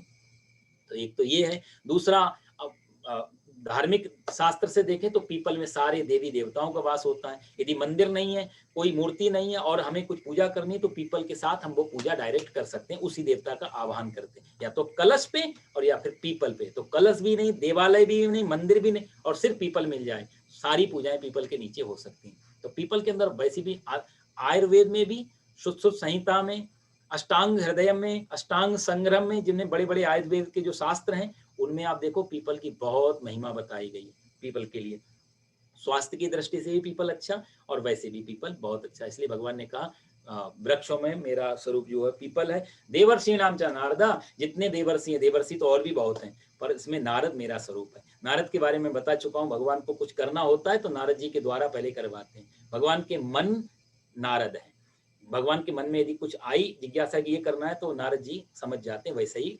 इसलिए नारद जी ने वाल्मीकि को भी मिले हैं, वेदव्यास जी को भी मिले हैं। सब ये शास्त्र जो रचे गए ना, इसमें नारद जी की प्रेरणा है। क्योंकि आप देखो तो व्यास जी, कथा आती है, व्यास जी अशांत बैठे हुए, दुखी, तो नारद जी ने आके कहा था कि तुम श्रीमद् भागवत रचो, उसी से तुम्हारे को शांति मिलेगी। तो बड़े बड़े ग्रंथों की रचना नारद जी के कारण हो पाई, इसलिए नारद जी। और दूसरा, नारद जी के हाथ में क्या है? वीणा। आपको कभी नारद जी बैठे हुए माला लिए हुए नहीं दिखाई देंगे। हम कहते हैं उनको शाप लगा है, साहब नारद जी को शाप लगा हुआ तो अलग कथा है, लेकिन नारद जी का जो व्यक्तित्व है, जो जीवन है, जो फिलॉसफी है, उसमें बड़े सुनने कि नारद जी इतने मस्ती के देव ऋषि हैं, इतने आनंद के ऋषि हैं, वीणा लेकर के हर समय नारायण, और जब यज्ञ कर रहे हैं वही जो भगवान कह रहे हैं, हमेशा गाते बजाते रहते, ना कोई पूजा पाठ, ना कोई मंदिर, किसी से उनका लेना देना नहीं। तो गाता हुआ सन्यास, नाचता हुआ सन्यास, वीणा बजाता हुआ सन्यास, ये असली सन्यास है। अक्सर कोई क्षमा करेंगे महात्मा लोग मेरे से। अक्सर ऐसा होता है कि सन्यास में जाने के बाद आदमी गंभीर हो जाता है, इसलिए हमारे सन्यासी ज्यादातर गंभीर हो गए। वो सोचते हैं बात कर लिए, मजाक कर ली, दौड़ लिए, चल लिए, जोर से हंस दिए तो शायद कोई हम पे शक ना करने लग जाए। नारद जी सबसे बड़े प्रतीक है, बिल्कुल प्रफुल्लित, आनंदित, महकती हुई जिंदगी है इनकी, नाचते हुए गाते हुए जाते हैं, परम महर्षि और भगवान की अपनी विभूति स्वरूप। तो ऐसा सन्यासी ही भगवान को बहुत प्रिय है कहा जाए। तो देवर्षि नाम नारदा, गंधर्वा नाम चित्ररथा, देवताओं के यहाँ जो जो गायक लोग होते, संगीतकार, उसको गंधर्व कहा जाता है। तो उसमें चित्र नाम का जो गंधर्व है वो बहुत श्रेष्ठ गायक है। और अर्जुन ने भी अज्ञातवास के दौरान चित्ररथ से ही गायन विद्या सीखी थी, इसलिए भगवान चित्ररथ को भी अपना वो बताते हैं। सिद्धा नाम कपिलो मुनि, जितने सिद्ध हुए, तो सिद्धों की भी दो कोटियां होती हैं। एक सिद्ध होता है पदार्थों से जान करके पूजा पाठ करके सिद्ध बनता है, एक जन्मजात सिद्ध होता है, पैदा होते जैसे। तो ऐसे भगवान कपिल जो थे वो जन्मजात सिद्ध थे, पैदा होते ही माता देवहूति को लेके बैठ गए थे। माता देवहूति ने उनसे प्रश्न किए, करदम के बेटे हैं ये, करदम तो चले गए जंगल में, देवहूति बैठी और पहले दिन से इन्होंने ज्ञान का प्रवचन करना चालू कर दिया। माता जब ज्ञान पूरा हुआ तो माता जो देवहूति थी सिद्धिदा नाम की नदी बन गई। कपिल भगवान जंगल में जाकर के पूरे सांख्य शास्त्र को लिखे, जिस सांख्य शास्त्र को सूक्ष्म रूप में भगवान ने दूसरे अध्याय में बताया है। तो सिद्धों में कपिल भगवान का स्वरूप है। उच्चैश्रवस्वानाम, घोड़ों में घोड़ों में जो है उच्चैश्रवा, घोड़ा मैं हूँ भगवान कहते हैं, क्योंकि वो समुद्र से अमृत के साथ पैदा हुआ था। और अमृतोद्भवम, और ऐरावत, हाथियों में मेरा स्वरूप, हाथी का ऐरावत नाम का हाथी है जो इंद्र के पास है। घोड़ा भी इंद्र के पास रहता है, ऐरावत नाम का हाथी भी इंद्र के पास रहता है। नराणाम च नराधिपम, और नरों में मैं राजा हूँ। देखो साहब, हमको कोई हाथी घोड़ा बोल दे तो कितना बुरा लगेगा। यहाँ भगवान स्वयं कह रहे हैं घोड़ों में ढूंढना हो तो उच्च सिरवा, घोड़ा भी मैं हूँ, हाथी भी मैं हूँ, क्योंकि भगवान पहले बता चुके हैं सब कण कण क्षण क्षण में मेरा स्वरूप है। इसलिए अब अर्जुन के कारण भगवान टुकड़े कर रहे हैं। तो यहाँ भगवान को कोई अहंकार नहीं कि मेरे को घोड़ा, कहीं मेरे को अर्जुनी घोड़ा समझ ले तो कोई, सब भगवान अपना सब विभूति बताएंगे। अयुधा नाम अहम वज्रम, जो वज्र होते हैं, लड़ने के जितने भी साधन होते हैं, हथियार, उसको संस्कृत भाषा में आयुध बोलते हैं। आयुध मतलब हथियार, शस्त्र, उन जितने भी उसमें वज्र मेरा स्वरूप है। भगवान ने यहाँ वज्र को क्यों लिया होगा, शायद मैंने जब चिंतन किया तो मुझे लगा अर्जुन इंद्र के हाथ में एक वज्र रहता है, आपने देखा होगा। वो वज्र बनाए हड्डियों से, वो हड्डियां हैं महर्षि दधीची की। तो ये जब ये राक्षस वृत्तासुर मर नहीं रहा था, इसको वरदान था कि ये तभी मरेगा जब दधीची की हड्डियां मिलेंगी। तो दधीची के पास पहुंचे, महर्षि दधीची बैठे, देवता लोग आए, पूछो क्यों आए हो। देवता बोले आपकी हड्डियां चाहते हैं, बताओ। साहब हमारे पास कोई आ जाए हम किडनी चाहते हैं तो हमें कितना बुरा लगेगा, हम अपनी 2 किडनी में से एक नहीं दे पाएंगे। दधीची से कहते तुम्हारी हड्डियां चाहते हैं छाती की, इसका मतलब मरना पड़ेगा। तो महर्षि दधीची ने पूरे शरीर में नमक लगाया, कामधेनु को बुलाया गाय को, और गाय ने पूरा शरीर चाट लिया, हड्डियों का ढांचा बच गया। अपने सर्वस्व दान कर दिया महर्षि दधीची ने देवताओं के कार्य के लिए। तो वो वज्र जो बना इंद्र के हाथ में रहता है। तो कहते हैं शस्त्र भी ऐसा जो दूसरे के परोपकार के लिए यूज हुआ हो, और किसका, महर्षि दधीची का। तो शायद त्याग की मूर्ति दधीची को भगवान ने सम्मान देने के लिए सारे शस्त्रों में, अस्त्रों में वज्र का, तो उसका नाम है वज्र। इस वज्र को भगवान ने अपने स्वरूप ही बताया। सर्पाणाम अस्मि वासुकी, सर्पों में वासुकी मेरा स्वरूप है। और अनंतास्मि नागानाम, नागों में अनंत नाम का मैं नाग हूँ। ये जो शेष नाग है जिसपे भगवान विष्णु शयन करते हैं, उसका एक नाम है अनंत। तो शेष नाग का भी भगवान देखो साहब, नाग की 2 प्रजाति होती है, एक सर्प एक नाग। जो पृथ्वी पे रहता है वो सर्प, जो जल में रहता है वो नाग। तो यहाँ भगवान जल में रहने वालों की बात कर रहे हैं, नागाना अनंतास्मि नागाना। तो शेषनाग कहाँ है, जल में, समंदर के बीच में। इसलिए भगवान कहते हैं नागों में शेषनाग मेरा स्वरूप है। और जल जंतुओं में अधिपति वरुण मैं हूँ। जितनी जल की चीजें हैं, जल जंतु हैं, उसमें वरुण मेरा स्वरूप है, क्योंकि वरुण जो है जल के देवता हैं। वो मेरे पितृणाम अर्यमा चास्मि, पितृ लोग हैं, जैसे बहुत सारे पितृ लोग हैं, कव्यवाह है, अनल है, सोम है, ये 7 पितृगण हैं। इसमें अर्यमा जो पितृ हैं वो इन पितरियों के अधिपति हैं। तो कहते हैं अर्यमा मेरा स्वरूप है। और यमः संयमतामहम, प्राणियों पे शासन करने वाले यदि कोई है, प्राणियों के राजा, जीवन के राजा, उसका जो अधिपति है वो यमराज को बोलते हैं, कि उनकी मर्जी से हम जीते हैं। जब तक उनकी गड़बड़ हुई उसी समय हमारा मामला खराब हो जाता है। तो उनके शासन करने वालों में यमराज मेरा स्वरूप है। पवनः पवतास्मि रामा शस्त्रभृतामहम्, पवनों में पवित्र करने वालों में, शुद्ध करने वालों में पवतामस्मि। पवता मतलब वायु, पवन, जितना भी शुद्ध करने वाली चीजें हैं, वायु मेरा स्वरूप है।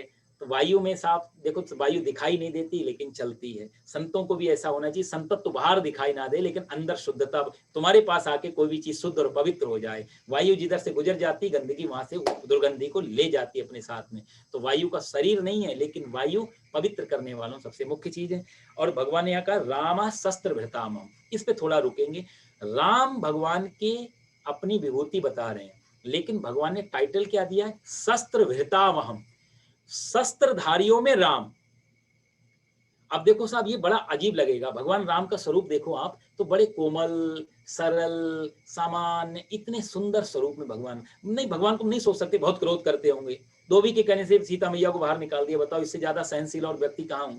इतने इतने सरल प्रभु है राम, उनके लिए भगवान क्या जोड़ रहे हैं, शस्त्र भृताम, शस्त्रों के साथ खड़े हुए राम मेरा स्वरूप है, शस्त्रधारियों में।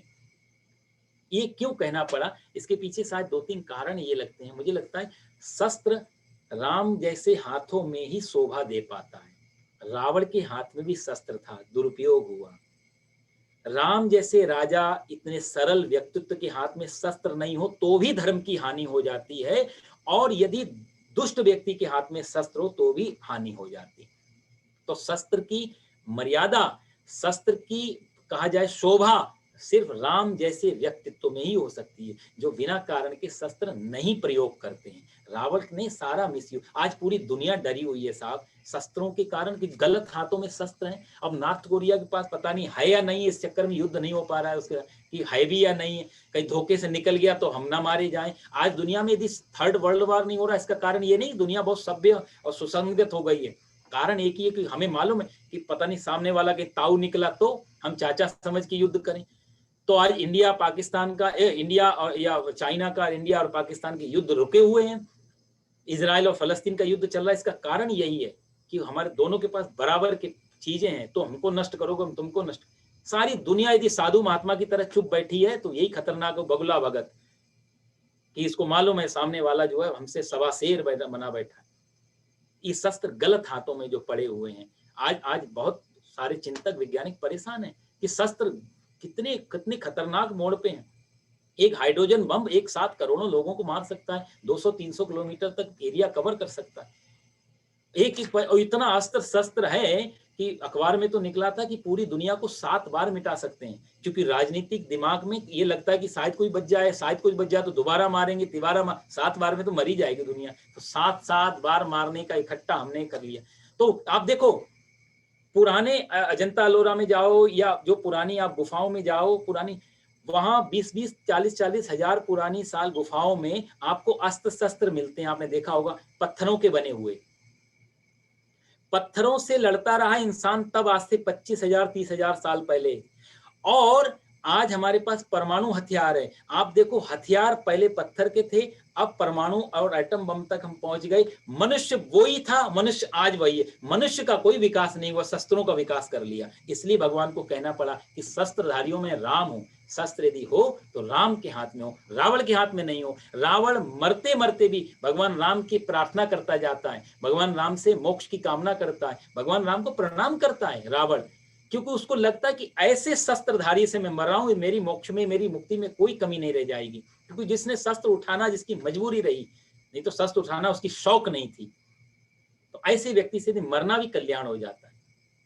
तो इसलिए ये बड़ा विचारणीय पक्ष था राम को शस्त्र के साथ में प्रस्तुत करना भगवान श्री कृष्ण का। जसानाम मकरश्चास्मि, और जो जल जंतु हैं, जल में रहने वाले, उसमें मकर माने मगरमच्छ मेरा स्वरूप है, और नदियों में मैं गंगा हूँ। गंगा मैया आप सब लोग जानते हैं, पूरे विश्व में जितनी भी नदियां हैं, जितना भी पानी है, उन पानियों में एक गंगा मैया का ऐसा जल है जिसमें कभी सड़ान नहीं होती, जो कभी सड़ता नहीं। अब तो विज्ञान भी इस चीज को मानने लगा कि इसमें कोई ऐसा केमिकल है, कोई ऐसी चीजें हैं जिसमें कभी भी ये जल खराब नहीं होता। मजे की बात, गंगा हिमालय से उतरती है तो छोटी सी है गौमुख से, लेकिन उसमें जितनी भी नदियां आके मिलती हैं वो गंगा के ही तत्व को स्वीकार कर लेती हैं। यानी कि वो नदियां जो गंगा से मिल नहीं पाई, उनके पानी की क्वालिटी सड़ने वाली है, और गंगा से जो मिल गई उसका पानी भी गंगा की तरह पवित्र हो गया, वो फिर किसी को सड़ाती नहीं और सड़ती नहीं। इसलिए आप देखो किसी भी नदी में आप हरिद्वार कभी जाओ, बनारस जाओ, बद्रीनाथ जाओ, आप देखो हजारों हजार लाशें डाली जाती हैं, हजारों हजार क्विंटल हड्डियां डाली जा रही हैं गंगा जी में, आप कल्पना भी नहीं। लेकिन हजारों सालों से लाखों करोड़ों लोग उसमें बह गए, सड़ गए, लेकिन गंगा में जरा भी अशुद्धि और अपवित्रता नहीं। गंगा का पानी उतना ही शुद्ध है जितना हम बाहर की, बल्कि उससे ज्यादा मिनरल्स गंगा में है। यदि देखा जाए तो हम जो बोतल पानी, इसमें इतनी मिनरल्स नहीं जितनी गंगा में है। इतना शुद्ध और इतना पौष्टिक जल है गंगा का, इसीलिए गंगा जल पीने वाले को बोलते हैं कैंसर नहीं हो पाता। गंगा जल में एक ऐसी अद्भुत शक्ति है, घाट के लोग बताते हैं कि किसी भी जल में आप हड्डी डालो तो सैकड़ों वर्ष लगते हैं उस हड्डी को मेल्ट होने में, लेकिन गंगा जी में हड्डी 5 साल के अंदर खत्म हो जाती, पता भी नहीं चलता हड्डी का। तो हड्डी को गलाने का जो केमिकली पावर गंगा जल में है, बहुत सारी विशेषताएं हैं। विष्णु पुराण में आता है, गंगा गंगा च यो ब्रूयात यो जनानाम सतैरपि मुच्यते सर्व पापेभ्यो विष्णु लोकम स गच्छति। गंगा गंगा गंगा ऐसा कोई 100 किलोमीटर दूर से भी पुकारता है तो उसके सारे पाप तत्काल नष्ट हो जाते हैं, विष्णु लोकम स गच्छति, विष्णु लोक को चला जाता है। तो गंगा की बड़ी महिमा है, साइंटिफिकल भी महिमा है, आध्यात्मिक भी। इसलिए भगवान कहते हैं जानवी, जानवी मेरा स्वरूप है। जानवी क्यों नाम पड़ा, वो जन्नू महाराज जी की जंगा से निकली थी, इसलिए वो एक अलग कथा है। और भगवान यहाँ कहते हैं कि हे अर्जुन, संपूर्ण प्राणियों में मैं आदि मध्य 32वें श्लोक में, सर्गाणाम आदि अंतश्च, सर्ग जितने भी हैं उनमें मैं आदि मध्य अंत हूं। विद्याओं में अध्यात्म विद्या हूं। अध्यात्म विद्या कहते हैं जितनी भी विद्याएं हैं, सब विद्याएं एक ना एक दिन हमारे किसी काम की नहीं रह जाती। एक दिन हम विद्याओं का, जो जिसको विद्या बोलते हैं, उस विद्या का कोई महत्व नहीं रह जाता जीवन में। भाई कोई भी विद्या हमने पढ़ी, मान लिया डॉक्टर बने, पंडित बने, चाहे हम इंजीनियर बने, एक समय तो आएगा रिटायरमेंट लेना पड़ेगा, विद्या बेकार हो जाती है। तो बाकी उस विद्याओं के पीछे एक मोटिव होता है। तो असली विद्या अध्यात्म विद्या। इसलिए अध्यात्म विद्या यदि आ गई तो बाकी विद्याएं नहीं भी आई तो काम चल जाता है, लेकिन सारी विद्याएं आ गई और यदि अध्यात्म विद्या नहीं आई तो काम नहीं चलेगा। बुद्ध, महावीर, भगवान श्री कृष्ण, ऐसे व्यक्तित्व, ऐसे लोग, ये जो हमारे जो इस धर्म परंपरा में बड़े बड़े ऋषि में, ये जब चाहे आइंस्टाइन बन सकते हैं, जब चाहे कोपरनिकस बन सकते हैं, जब चाहे गैलीलियो बन सकते हैं, जब चाहे बड़े बड़े, लेकिन ये लोग चाह करके भी बुद्ध और महावीर नहीं बन सकते। कारण ये बाहरी विद्या की बात है, अंदर। तो ये विद्या सीखने वाला ये विद्या तो कभी भी पकड़ सकता है, पर सामाजिक विद्याओं को पढ़ने वाला अध्यात्म विद्या में जाए जरूरी नहीं है। इसलिए आइंस्टाइन बुद्ध नहीं हो सकता, बुद्ध जब चाहे तो आइंस्टाइन बन सकते हैं। इसलिए अध्यात्म विद्या को भगवान ने कहा एक वही विद्या है जिसके बिना गुजारा काम नहीं चलेगा। जीवन में वही एक काम की है जिसको हर किसी को सीखनी चाहिए। तो अध्यात्म विद्या मेरा स्वरूप है। और जितने भी शास्त्रार्थ करने के जो टाइप हैं, उनमें जो वाद हैं, जो आर्ग्यूमेंट्स हैं, उनमें वाद मेरा स्वरूप है। देखो साहब, 3 प्रकार के वाद होते हैं, 3 प्रकार। एक जल्पवाद होता है। जल्पवाद का मतलब होता है कि आपके पक्ष का मैं खंडन भी करूंगा और अपने पक्ष का मंडन भी करूंगा, अपने पक्ष को महत्व करूंगा और आपके पक्ष को मैं काटूंगा अपनी बुद्धि से। इसको बोलते हैं जल्पवाद। दूसरा होता है वितंडावाद। इसमें कोई ये होता है मैं अपना पक्ष नहीं रखूंगा, मैं अपनी कोई बात, मैं सोल्यूशन नहीं दूंगा, लेकिन आपकी सारे उस चीज को काटूंगा मैं। तो ऐसे टाइप के लोग होते हैं जो सोल्यूशन तो कुछ नहीं देते, सिर्फ समस्याएं दे जाते हैं कि नहीं नहीं तुम ये जो प्रोपेगेंडा ला रहे हो, ये जो योजना, इसमें ये कमी है, ये कमी है, तो फिर करें क्या? वो कहते वो हमें नहीं मालूम, पर ये जो कर रहे ये गलत है। इस टाइप के लोग होते हैं बहुत सारे। तो वो उसको बोलते हैं वितंडावाद। तीसरा वाद होता है जिसमें कोई पक्षपात नहीं होता, अपना भी पक्ष रखा जाता है, सामने की भी पक्ष को सुना जाता है, फिर उसमें से एक बीच का रास्ता निकाला जाता है, उसको बोलते हैं वाद, और वो हमें अच्छी ऊंचाई पे ले जाता है। तो जल्प, वितंडा दोनों काम के नहीं होते, लड़ाई झगड़े के काम आते हैं। असली वाद है जो हम दोनों को ऊपर के शिखर पे ले जाए। भगवान ने कहा तीनों वादों में वाद मेरा स्वरूप है अर्जुन। अक्षरों में मैं आकार हूं। 5-7 मिनट में हम इसको पूरा कर देंगे। थोड़ा बहुत कोई क्वेश्चन रह गया तो अगली बार ले सकते हैं, अभी 10 मिनट है साहब। अक्षरों में मैं आकार हूं, द्वंद्वों में मैं समासों में मैं द्वंद्व नाम का समास हूं। देखो साहब, अक्षरों में आकार इसलिए बोला, अब जो लोग संस्कृत पढ़े हैं उनको थोड़ा जानकारी होगी, जितने भी कॉन्सोनेंट हैं, व्यंजन वर्ण है, इसको बिना आकार के आप बोल नहीं सकते। क ख ग घ लगातार लिखा हो और आ नहीं हो उसमें तो आप बोल नहीं सकते। तो आकार के कारण कॉन्सोनेंट को प्रोनाउंस कर पाएंगे। जैसे क बोलना है तो क तो एकदम बोल के निकल, लेकिन क में आ जो निकल रहा है, ख में आ निकल रहा है, ग घ, तो इसमें सब में आ निकल रहा है ना, तो बिना आकार के व्यंजन काम का नहीं रह जाता, उसको प्रोनाउंस नहीं कर पाते। तो कहा जाए कॉन्सोनेंट की आत्मा यदि कोई है तो वो है वॉवेल्स, और वॉवेल्स में सबसे पहला अक्षर है अकार। जब अल्फाबेट लिखते हैं हिंदी सबसे पहले अ लिखना होता है, तो भगवान कहते हैं शुरुआत का जो आकार है जिसका सबसे ज्यादा प्रयोग होता है वो अक्षरों में मेरा स्वरूप है, इसलिए आप अ भी ब्रह्म स्वरूप है। कहते हैं आ, आ उ म, ओम में भी पहला अक्षर अ है, अल्फाबेट में भी पहला अक्षर अ है। यदि हम आगे नहीं भी जा पाए, सिर्फ अ भी बोले तो भी ब्रह्म का चिंतन में ले जाता है। और भी आपकी बहुत अच्छी अच्छी मीठी मीठी व्याख्याएं हैं, फिर आगे कभी करेंगे। भगवान कहते हैं अहम मेवाक्षया काल, क्षय होने वालों में अक्षय रूप जो काल है वो मेरा स्वरूप है। काल मतलब समय। आप देखो साहब, हम लोग बोलते हैं ना हम समय काट रहे हैं, समय हम नहीं काट रहे, समय हमको काट रहा है। समय एक ऐसी चीज है जिसको कभी कोई नहीं काट सकता। समय एक जगह ठहरा हुआ है और समय के अंदर सारी चीजें घूम रही हैं। ये सूर्य चांद तारे भी समय के अंदर ही घूम रहे हैं। एक समय था जब ये सूरज नहीं था, आज समय है, ये सूरज भी है, और एक समय आएगा वही समय तो सूरज। ये एक ऐसी भाषा की भूल है। कहा जाए तो समय अपनी जगह था, उसी समय के अंदर सूरज आ गया, उसी समय के अंदर सूरज रहा, उसी समय के अंदर सूरज भी चला गया, उसी समय के अंदर हम आए, हम रहे और हम चले गए। समय अपनी जगह ठहरा हुआ है, इसलिए भगवान ने कहा अक्षय रूपी काल में। इसलिए काल को हमने समय से भी जोड़ा, काल को हमने मृत्यु से भी जोड़ा, और काल को हमने महाकाल मानव परमात्मा से भी जोड़ा। इसलिए काल के तीन रूप हमने लिए इसी कारण, क्योंकि ठहरता नहीं, ठहरा हुआ है, एक स्थिर चीज है काल। धाता हम विश्वतोमुखा, और सबको धारण पोषण करने वालों में धाता हूं। और सर्वहर मृत्यु सर्वहरश्च उद्भवश्च भविष्यताम कीर्ति श्रीवाक्ष मारिणाम स्मृत मेधा धृति क्षमा।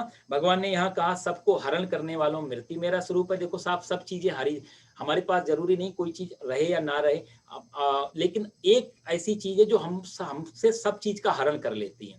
नौकरी गई तो कम से कम पैसा चला जाएगा, शायद घर बचा रहे, गाड़ी बची रहे। और कोई चीज आए, बुढ़ापा गया तो एक जवानी चली गई तो बुढ़ापा आ गया, लेकिन कुछ ना कुछ रहता है। मृत्यु एक ऐसी चीज है जिसकी आने के बाद फिर हमारे पास कुछ नहीं बचता, तो इसको मृत्यु का एक नाम है सर्वहरा, जो आपसे सब चीजें छीन लेती है, क्योंकि वो आपसे आपको ही छीन लेती है, इसलिए सर्वहरा मृत्यु। तो सर्व हरने वाली चीजों में मृत्यु मेरा स्वरूप है। और भगवान कहते हैं भविष्य में उत्पन्न होने वाला मैं हूं, और स्त्री जातियों में कीर्ति श्री बाक मेधा स्मृति धृति और यह भगवान ने पहली बार गीता में स्त्री शब्द का प्रयोग किया है। नारी नाम पहली बार भगवान नारियों को ला रहे हैं, कितना सम्मान भगवान नारियों को दे रहे हैं। गौरी पद्मा सची मेधा सावित्री विजया जया देवसेना स्वदा स्वाहा मात्रो लोक मात्रा धृति पुष्टि तथा तुष्टि आत्मना कुल देवता गणेशेनाधिका योता वृद्धो पूजा सुरसा। ये 16 माताओं के नाम है। कर्मकांड में हम जो लोग पूजा करते हैं उसमें सप्त घृत मातृकाएं हैं, उसमें भगवान सप्त घृत मातृकाओं को ले रहे हैं। उसमें श्री लिया, कीर्ति लिया, और वाक लिया, स्मृति लिया, मेधा लिया, धृति लिया और क्षमा लिया। ये 7 देवियों के भगवान ने नाम लिए कि सातों मेरे स्वरूप हैं। और ये इनकी बड़ी लंबी चर्चा है, थोड़ा थोड़ा शॉर्टकट में बताऊंगा। स्त्री जाति में कीर्ति, यदि सामान्य अर्थ में देखें तो कीर्ति, स्मृति, मेधा, धृति और क्षमा, ये जो 5 कन्याएं हैं, ये 5 कन्याएं प्रजापति दक्ष की पुत्रियां हैं। ये 5, बाकी 2 बच गई, श्री और बाघ, ये दोनों ब्रह्मा जी की कन्या हैं। तो ये सातों को भगवान अपनी, यदि स्त्रियों में देखना हो तो इस रूप में मेरे को देखना। अब इनके इंडिविजुअल अलग अलग अर्थ होते हैं, जैसे श्री है, श्री मतलब ऐश्वर्य संपन्न है। कीर्ति है, फेम कैसे आता है वो। वाक देवी है, वाणी की देवी है। क्षमा है, और स्मृति है जो मेमोरी है हमारी। इनके सबकी एक अलग अलग व्याख्याएं भी जाएंगी, तो वो हम अगली बार कभी करेंगे। तो भगवान कहते हैं ये सब मेरा स्वरूप है। बृहत साम, श्रुतियों में बृहत साम मेरा स्वरूप है। बृहत साम जो है ना, वेदों में सामवेद बताया, सामवेद के अंदर एक गीत है उसका नाम है बृहत साम। तो कहते हैं सामवेद में भी यदि पूरा नहीं पढ़ा जाता तो बृहत साम पढ़ लो, वो मेरा स्वरूप।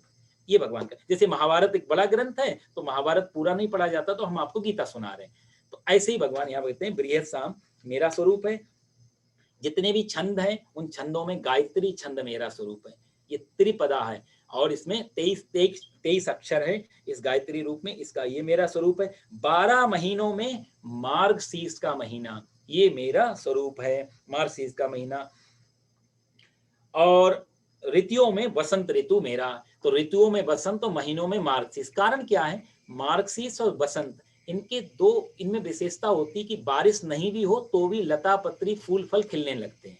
वसंत में आप देखोगे इनमें बारिश, और समय में वातावरण का और बारिश का बड़ा रोल माना जाता है। लेकिन मार्गशीर्ष आए और वसंत आए, ये ऐसे हैं कि इनके आते ही अपने आप पूरी सृष्टि हरी भरी होने लगती है। भगवान कहते हैं द्यूतम छल यतामस्मि तेजस्वी तेजस्वी नाम हम जयोस्मि व्यवसायोस्मि सत्वम सत्व बताम हम। जुआ खेलने वालों में छल मेरा स्वरूप है। अब इसकी चर्चा मैं आपको अगली बार करके बताऊंगा, क्योंकि इस पे कई लोग ने भगवान का वाक्य पकड़ करके और गैमलिंग करना चालू कर दिया कि जुआ खेलने वालों में छल मेरा स्वरूप। भगवान जीवन के जुआ की बात कर रहे थे कि जीवन भी एक जुआ की तरह है साहब, क्योंकि गीता सीधा सीधा अर्थ नहीं, गीता एक परोक्ष भाव बड़ा अलग अर्थ है। तो जो जीवन के जुआ में जब जाओ उठ के तो हाथ में कुछ होना चाहिए, वो चाहे भली छल करके मिले। असली छल अपने साथ, दूसरे के साथ थोड़ा बहुत छल करके 2-4 रुपए इधर उधर से कर लिए वो कोई बड़ी बात नहीं है। अपने साथ हम कितना छल कर पाते, हम क्यों यहाँ आए हैं, इतना बड़ा जीवन यहाँ मिला, इन्हीं सब चीजों में फंस गए। अपने साथ असली जुआ खेलना हो तो कि हम जब जाए उठ के आत्मा रूपी जानकारी, आत्मा रूपी संपत्ति हमारे हाथ में हो। तो ये भगवान ने भाव दिया। बाकी इसका बहुत गहरा भाव भी है, वो आपको बताएंगे। तेजस्वी नाम हम, तेजस्वियों में उनका जो तेज है वो मेरा स्वरूप है। और जीतने वालों के में जो विजय है वो मेरा स्वरूप है। निश्चय करने वालों में सात्विक भाव मेरा स्वरूप है। वृषि नाम वासुदेवस्मि, वृष्णि वंश है भगवान का जो वंश है ना, उस खानदान का नाम है वृष्णि वंश। तो वृष्णि वंश में मैं स्वयं वासुदेव, भगवान कह रहे हैं मैं स्वयं हूँ। और पांडवा नाम धनंजया, और यदि पांडवों में मेरे को खोजना हो तो तू अर्जुन, धनंजया माने तेरा, तू भी मेरा ही स्वरूप है। यह भगवान ने नर और नारायण के रूप में जो तपस्या की थी ना अर्जुन, और ये तो भगवान श्री कृष्ण थे, तो उसमें भगवान कहते हैं पांडवा नाम धनंजया, पांडवों में अर्जुन मेरा स्वरूप है। मुनि नाम व्यासा, मुनियों में मैं व्यास हूँ। कवि नाम अश्ना कवि, कवियों में मैं अश्ना कवि मतलब शुक्राचार्य मेरा ही स्वरूप है। दंडो दमयतामस्मि, दमन करने वालों में दंड की जो नीति है वो मेरा स्वरूप है। और विजय चाहने वालों में नीति, बिना नीति के विजय मिलती नहीं, तो नीति मेरा स्वरूप है। गुह्यानाम मौनम चैवास्मि गुह्यानाम ज्ञान ज्ञान बतामम, मौन रहने वालों में, जो गुप्त रखने वाली कोई चीज यदि है उसमें मौन मेरा स्वरूप है। अब सिंपल सी बात, यदि किसी चीज को गुप्त रखना हो तो मौन, चुपचाप रहें, बोले तो फंसे। तो कहते हैं कि चोर की खांसी, चोर को खांसी आ जाए और ऐसी कुछ कहावत है, ये आदमी को मुसीबत में डाल देती है। तो मौन जो है वो सबसे बड़ा गुप्त रखने वाली चीजों में मौन को भगवान ने अपना स्वरूप बताया। और वैसे भी मौन का बहुत सारे अर्थ है। मौन का अर्थ ये भी होता है वाणी से बोल रहे हैं लेकिन नहीं बोल रहे हैं, लेकिन अंदर अंदर वार्तालाप चल रहा है।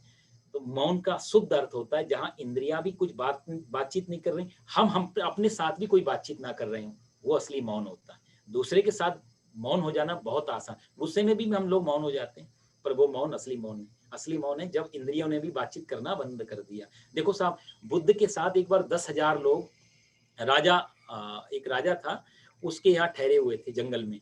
राजा को सूचना दी कि महात्मा बुद्ध पधारे हैं अपने 10,000 भिक्षुओं को साथ में।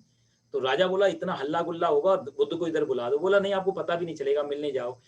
तो वो जब मिलने जंगल में गया तो जंगल में विकट शांति है।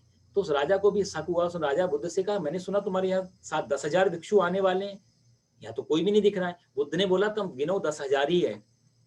आश्चर्य हुआ जब देखने गया तो एक एक पेड़ के नीचे एक एक भिक्षु बैठा हुआ, पूरा जंगल भरा हुआ। तो राजा ने कहा 10,000 भिक्षु जहाँ इकट्ठे हों और वहां इतनी शांति जीवन में कभी नहीं मिली। तो बाहर का मौन, अंतर मौन में बहुत अंतर होता है। आप चाइनीज भाषा में झगड़ा लिखना हो ना, तो झगड़ा लिखने के लिए क्योंकि आज भी वहां भी अल्फाबेट और अक्षर नहीं है ना उनके पास, तो एक चित्र का माध्यम से उनकी लिपि है, जो वो चित्र के माध्यम से समझाया जाता है। तो करीब 4-5 हजार चित्र है, वैसे बताते हैं 43,000 चित्र है चाइनीज भाषा को सीखने के लिए। तो उनके पास भी कोई अल्फाबेट नहीं है। तो वहां झगड़ा लिखना हो तो एक झाड़ बनाना पड़ता है पेड़ का, उसके नीचे 2 औरतें बिठा देनी पड़ती हैं, उसका अर्थ होता है झगड़ा। तो कहने का अर्थ है कि मौन जो है वो बाहर की अवस्था नहीं, मौन अंतर अवस्था है, जहां अंदर इंद्रियां भी बोलना बंद कर दें। तो भगवान कहते हैं यच्चापि, और ज्ञानों में मैं, ज्ञानवानियों में मैं ज्ञान हूँ, और हे अर्जुन संपूर्ण प्राणियों में जो बीज कारण, यहाँ भगवान ने फिर सबको एक साथ ओवरऑल कर दिया कि सारे प्राणियों में जो उसका बीज रूप है वो मैं हूँ। वृक्ष तुझे दिखाई देगा, पत्ता, टहनी और पेड़, तना, लकड़ी, ये सब, लेकिन वो जो बीज से पैदा हुआ है पूरा पेड़, समझ ले वो बीज मैं हूँ, मूल स्रोत मैं हूँ। हे अर्जुन चर अचर प्राणी जितने भी हैं उसमें जो भी मेरे बिना, अर्थात चर अचर सब कुछ मैं ही हूं, मेरे बिना कुछ भी नहीं। 4 प्रकार की सृष्टि मानी जाती है। जलज सृष्टि जो जल से, इसमें अंडज जो अंडे को फोड़ के पैदा होती है, गिलहरी है, सांप है, चिड़िया है, ये अंडे को फोड़ के पैदा होती। इसमें कहते हैं जो बीज रूप वो मेरा है। उद्भिज है जो पेड़, जमीन को फोड़ के सृष्टि निकलती है, पेड़ पौधे, वो भी मेरा स्वरूप है। और जरायुज जो जरा में लिपट के आते हैं, जैसे मनुष्यों के बच्चे और गाय और भैंस के बच्चे जो लपेट के आते हैं जरा, वो भी मेरा स्वरूप है। और स्वेदज जो गर्मी सर्दी में अपने आप जो पैदा हो जाते हैं, मक्खी मच्छर, ये सब चीजें, ये 4 प्रकार की सृष्टि है। चारों प्रकार की सृष्टियों का जो बीज रूप है, जो जो जो सोर्स है, वो समझ लो मेरा स्वरूप है। और भगवान कहते हैं नान्तो अस्ति मम दिव्यानाम विभूतयनाम परम तपा, हे अर्जुन नान्तो अस्ति मम दिव्य, मेरी विभूतियों का कोई अंत नहीं है। तूने पूछा था विस्तार से, मैंने बताया संक्षेप में, क्योंकि विस्तार से कहने का टाइम भी नहीं। जहां खड़ा है वो जगह तो देख, महाभारत चल रहा है, युद्ध होने वाला है, तेरे काम की चीज मैंने तेरे को बता दी। ऐसा इसलिए अर्जुन मैंने तुम्हारे सामने समस्त ये जो मुख्य विभूति है उनको बता दिया है। और यद्यद विभूति स्मत्सत्वम श्री मधुरचित में तत्तदेवावगच्छत्वम मम तेजो संभवम, ये सारी जो विभूति है इसको प्राणी तथा पदार्थ उसको तुम मेरे ही तेज से अंश से उत्पन्न हुई समझो। कहने का अर्थ जो मैंने तुम्हें समझाया वो, और जो छूट गई वो सब निकलती मेरे से ही, अंदर से ही है वो। अथवा बहु नई तेन किम ज्ञातेन तब अर्जुन, अथवा इसके बाद हे अर्जुन तुम्हें इस प्रकार की बहुत सी बातें जानने की क्या आवश्यकता है। अथवा बहु नैतेन किम ज्ञातेन तब अर्जुन, हे अर्जुन तुम क्या करोगे बहुत सारी चीजों को जान करके। वो जब वो जानकारी का जो बोझा सर पे रखोगे तो तुमको ही वजन पड़ेगा, कहने का। इसलिए भगवान ने यहाँ ये अंतिम 42वें श्लोक में बहुत अच्छी बात कही, अथवा किम बहु, बहुत जानने की जरूरत नहीं अर्जुन, जो काम की बात है उतना ही जान लो। विष्टम व्याहमिदम कृष्णम एंकासेन स्तो जगत, इतना ही जान लो कि एक ही से ही सबको निकला है, एक अंश से सब कुछ। एको हम बहुश्यामा, वेदांत कहता है कि ब्रह्म अकेला था, कल्पना हुई, एको हम मैं अकेला हूँ, बहुश्यामा बहुत हो जाऊं, पूरी सृष्टि तैयार हुई। नानक जी कहते हैं एक नूर से सब जग उपजा, एक ही पावर थी, वहां से सारे जगत की उत्पत्ति हुई। तो ऐसा भगवान ने अर्जुन को बताया। विभूति योग बहुत सुंदर ये अध्याय है, हर किसी को पाठ करना चाहिए इसका, और अपनी अपनी टाइप की विभूति इसमें से निकाल लेनी चाहिए। श्रद्धा टिकाने के लिए विभूति बहुत जरूरी है साहब, जैसे मैंने आपसे कहा।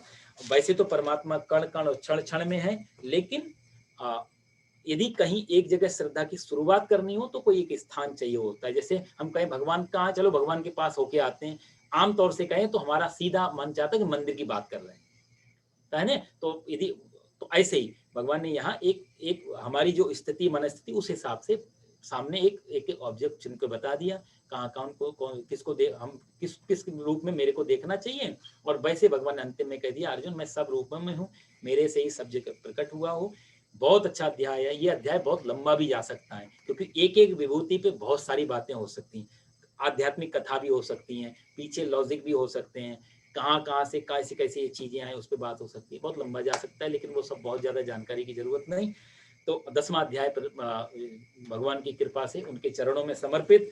इति ओम तत्सदिति श्रीमद् भगवद गीता सूपनिषत्सु ब्रह्म विद्यायाम योग शास्त्रे श्री कृष्णार्जुन संवादे विभूति योगो नाम 10मोऽध्यायः। हरि ओम तत्सत्, हरि ओम तत्सत्, हरि ओम तत्सत्। ओम पूर्णमदः पूर्णमिदं पूर्णात् पूर्णमुदच्यते पूर्णस्य पूर्णमादाय पूर्णमेवावशिष्यते। सर्वे भवन्तु सुखिनः, सर्वे सन्तु निरामयाः, सर्वे भद्राणि पश्यन्तु मा कश्चित् दुःखभाग् भवेत्। ओम शांति शांति शांति।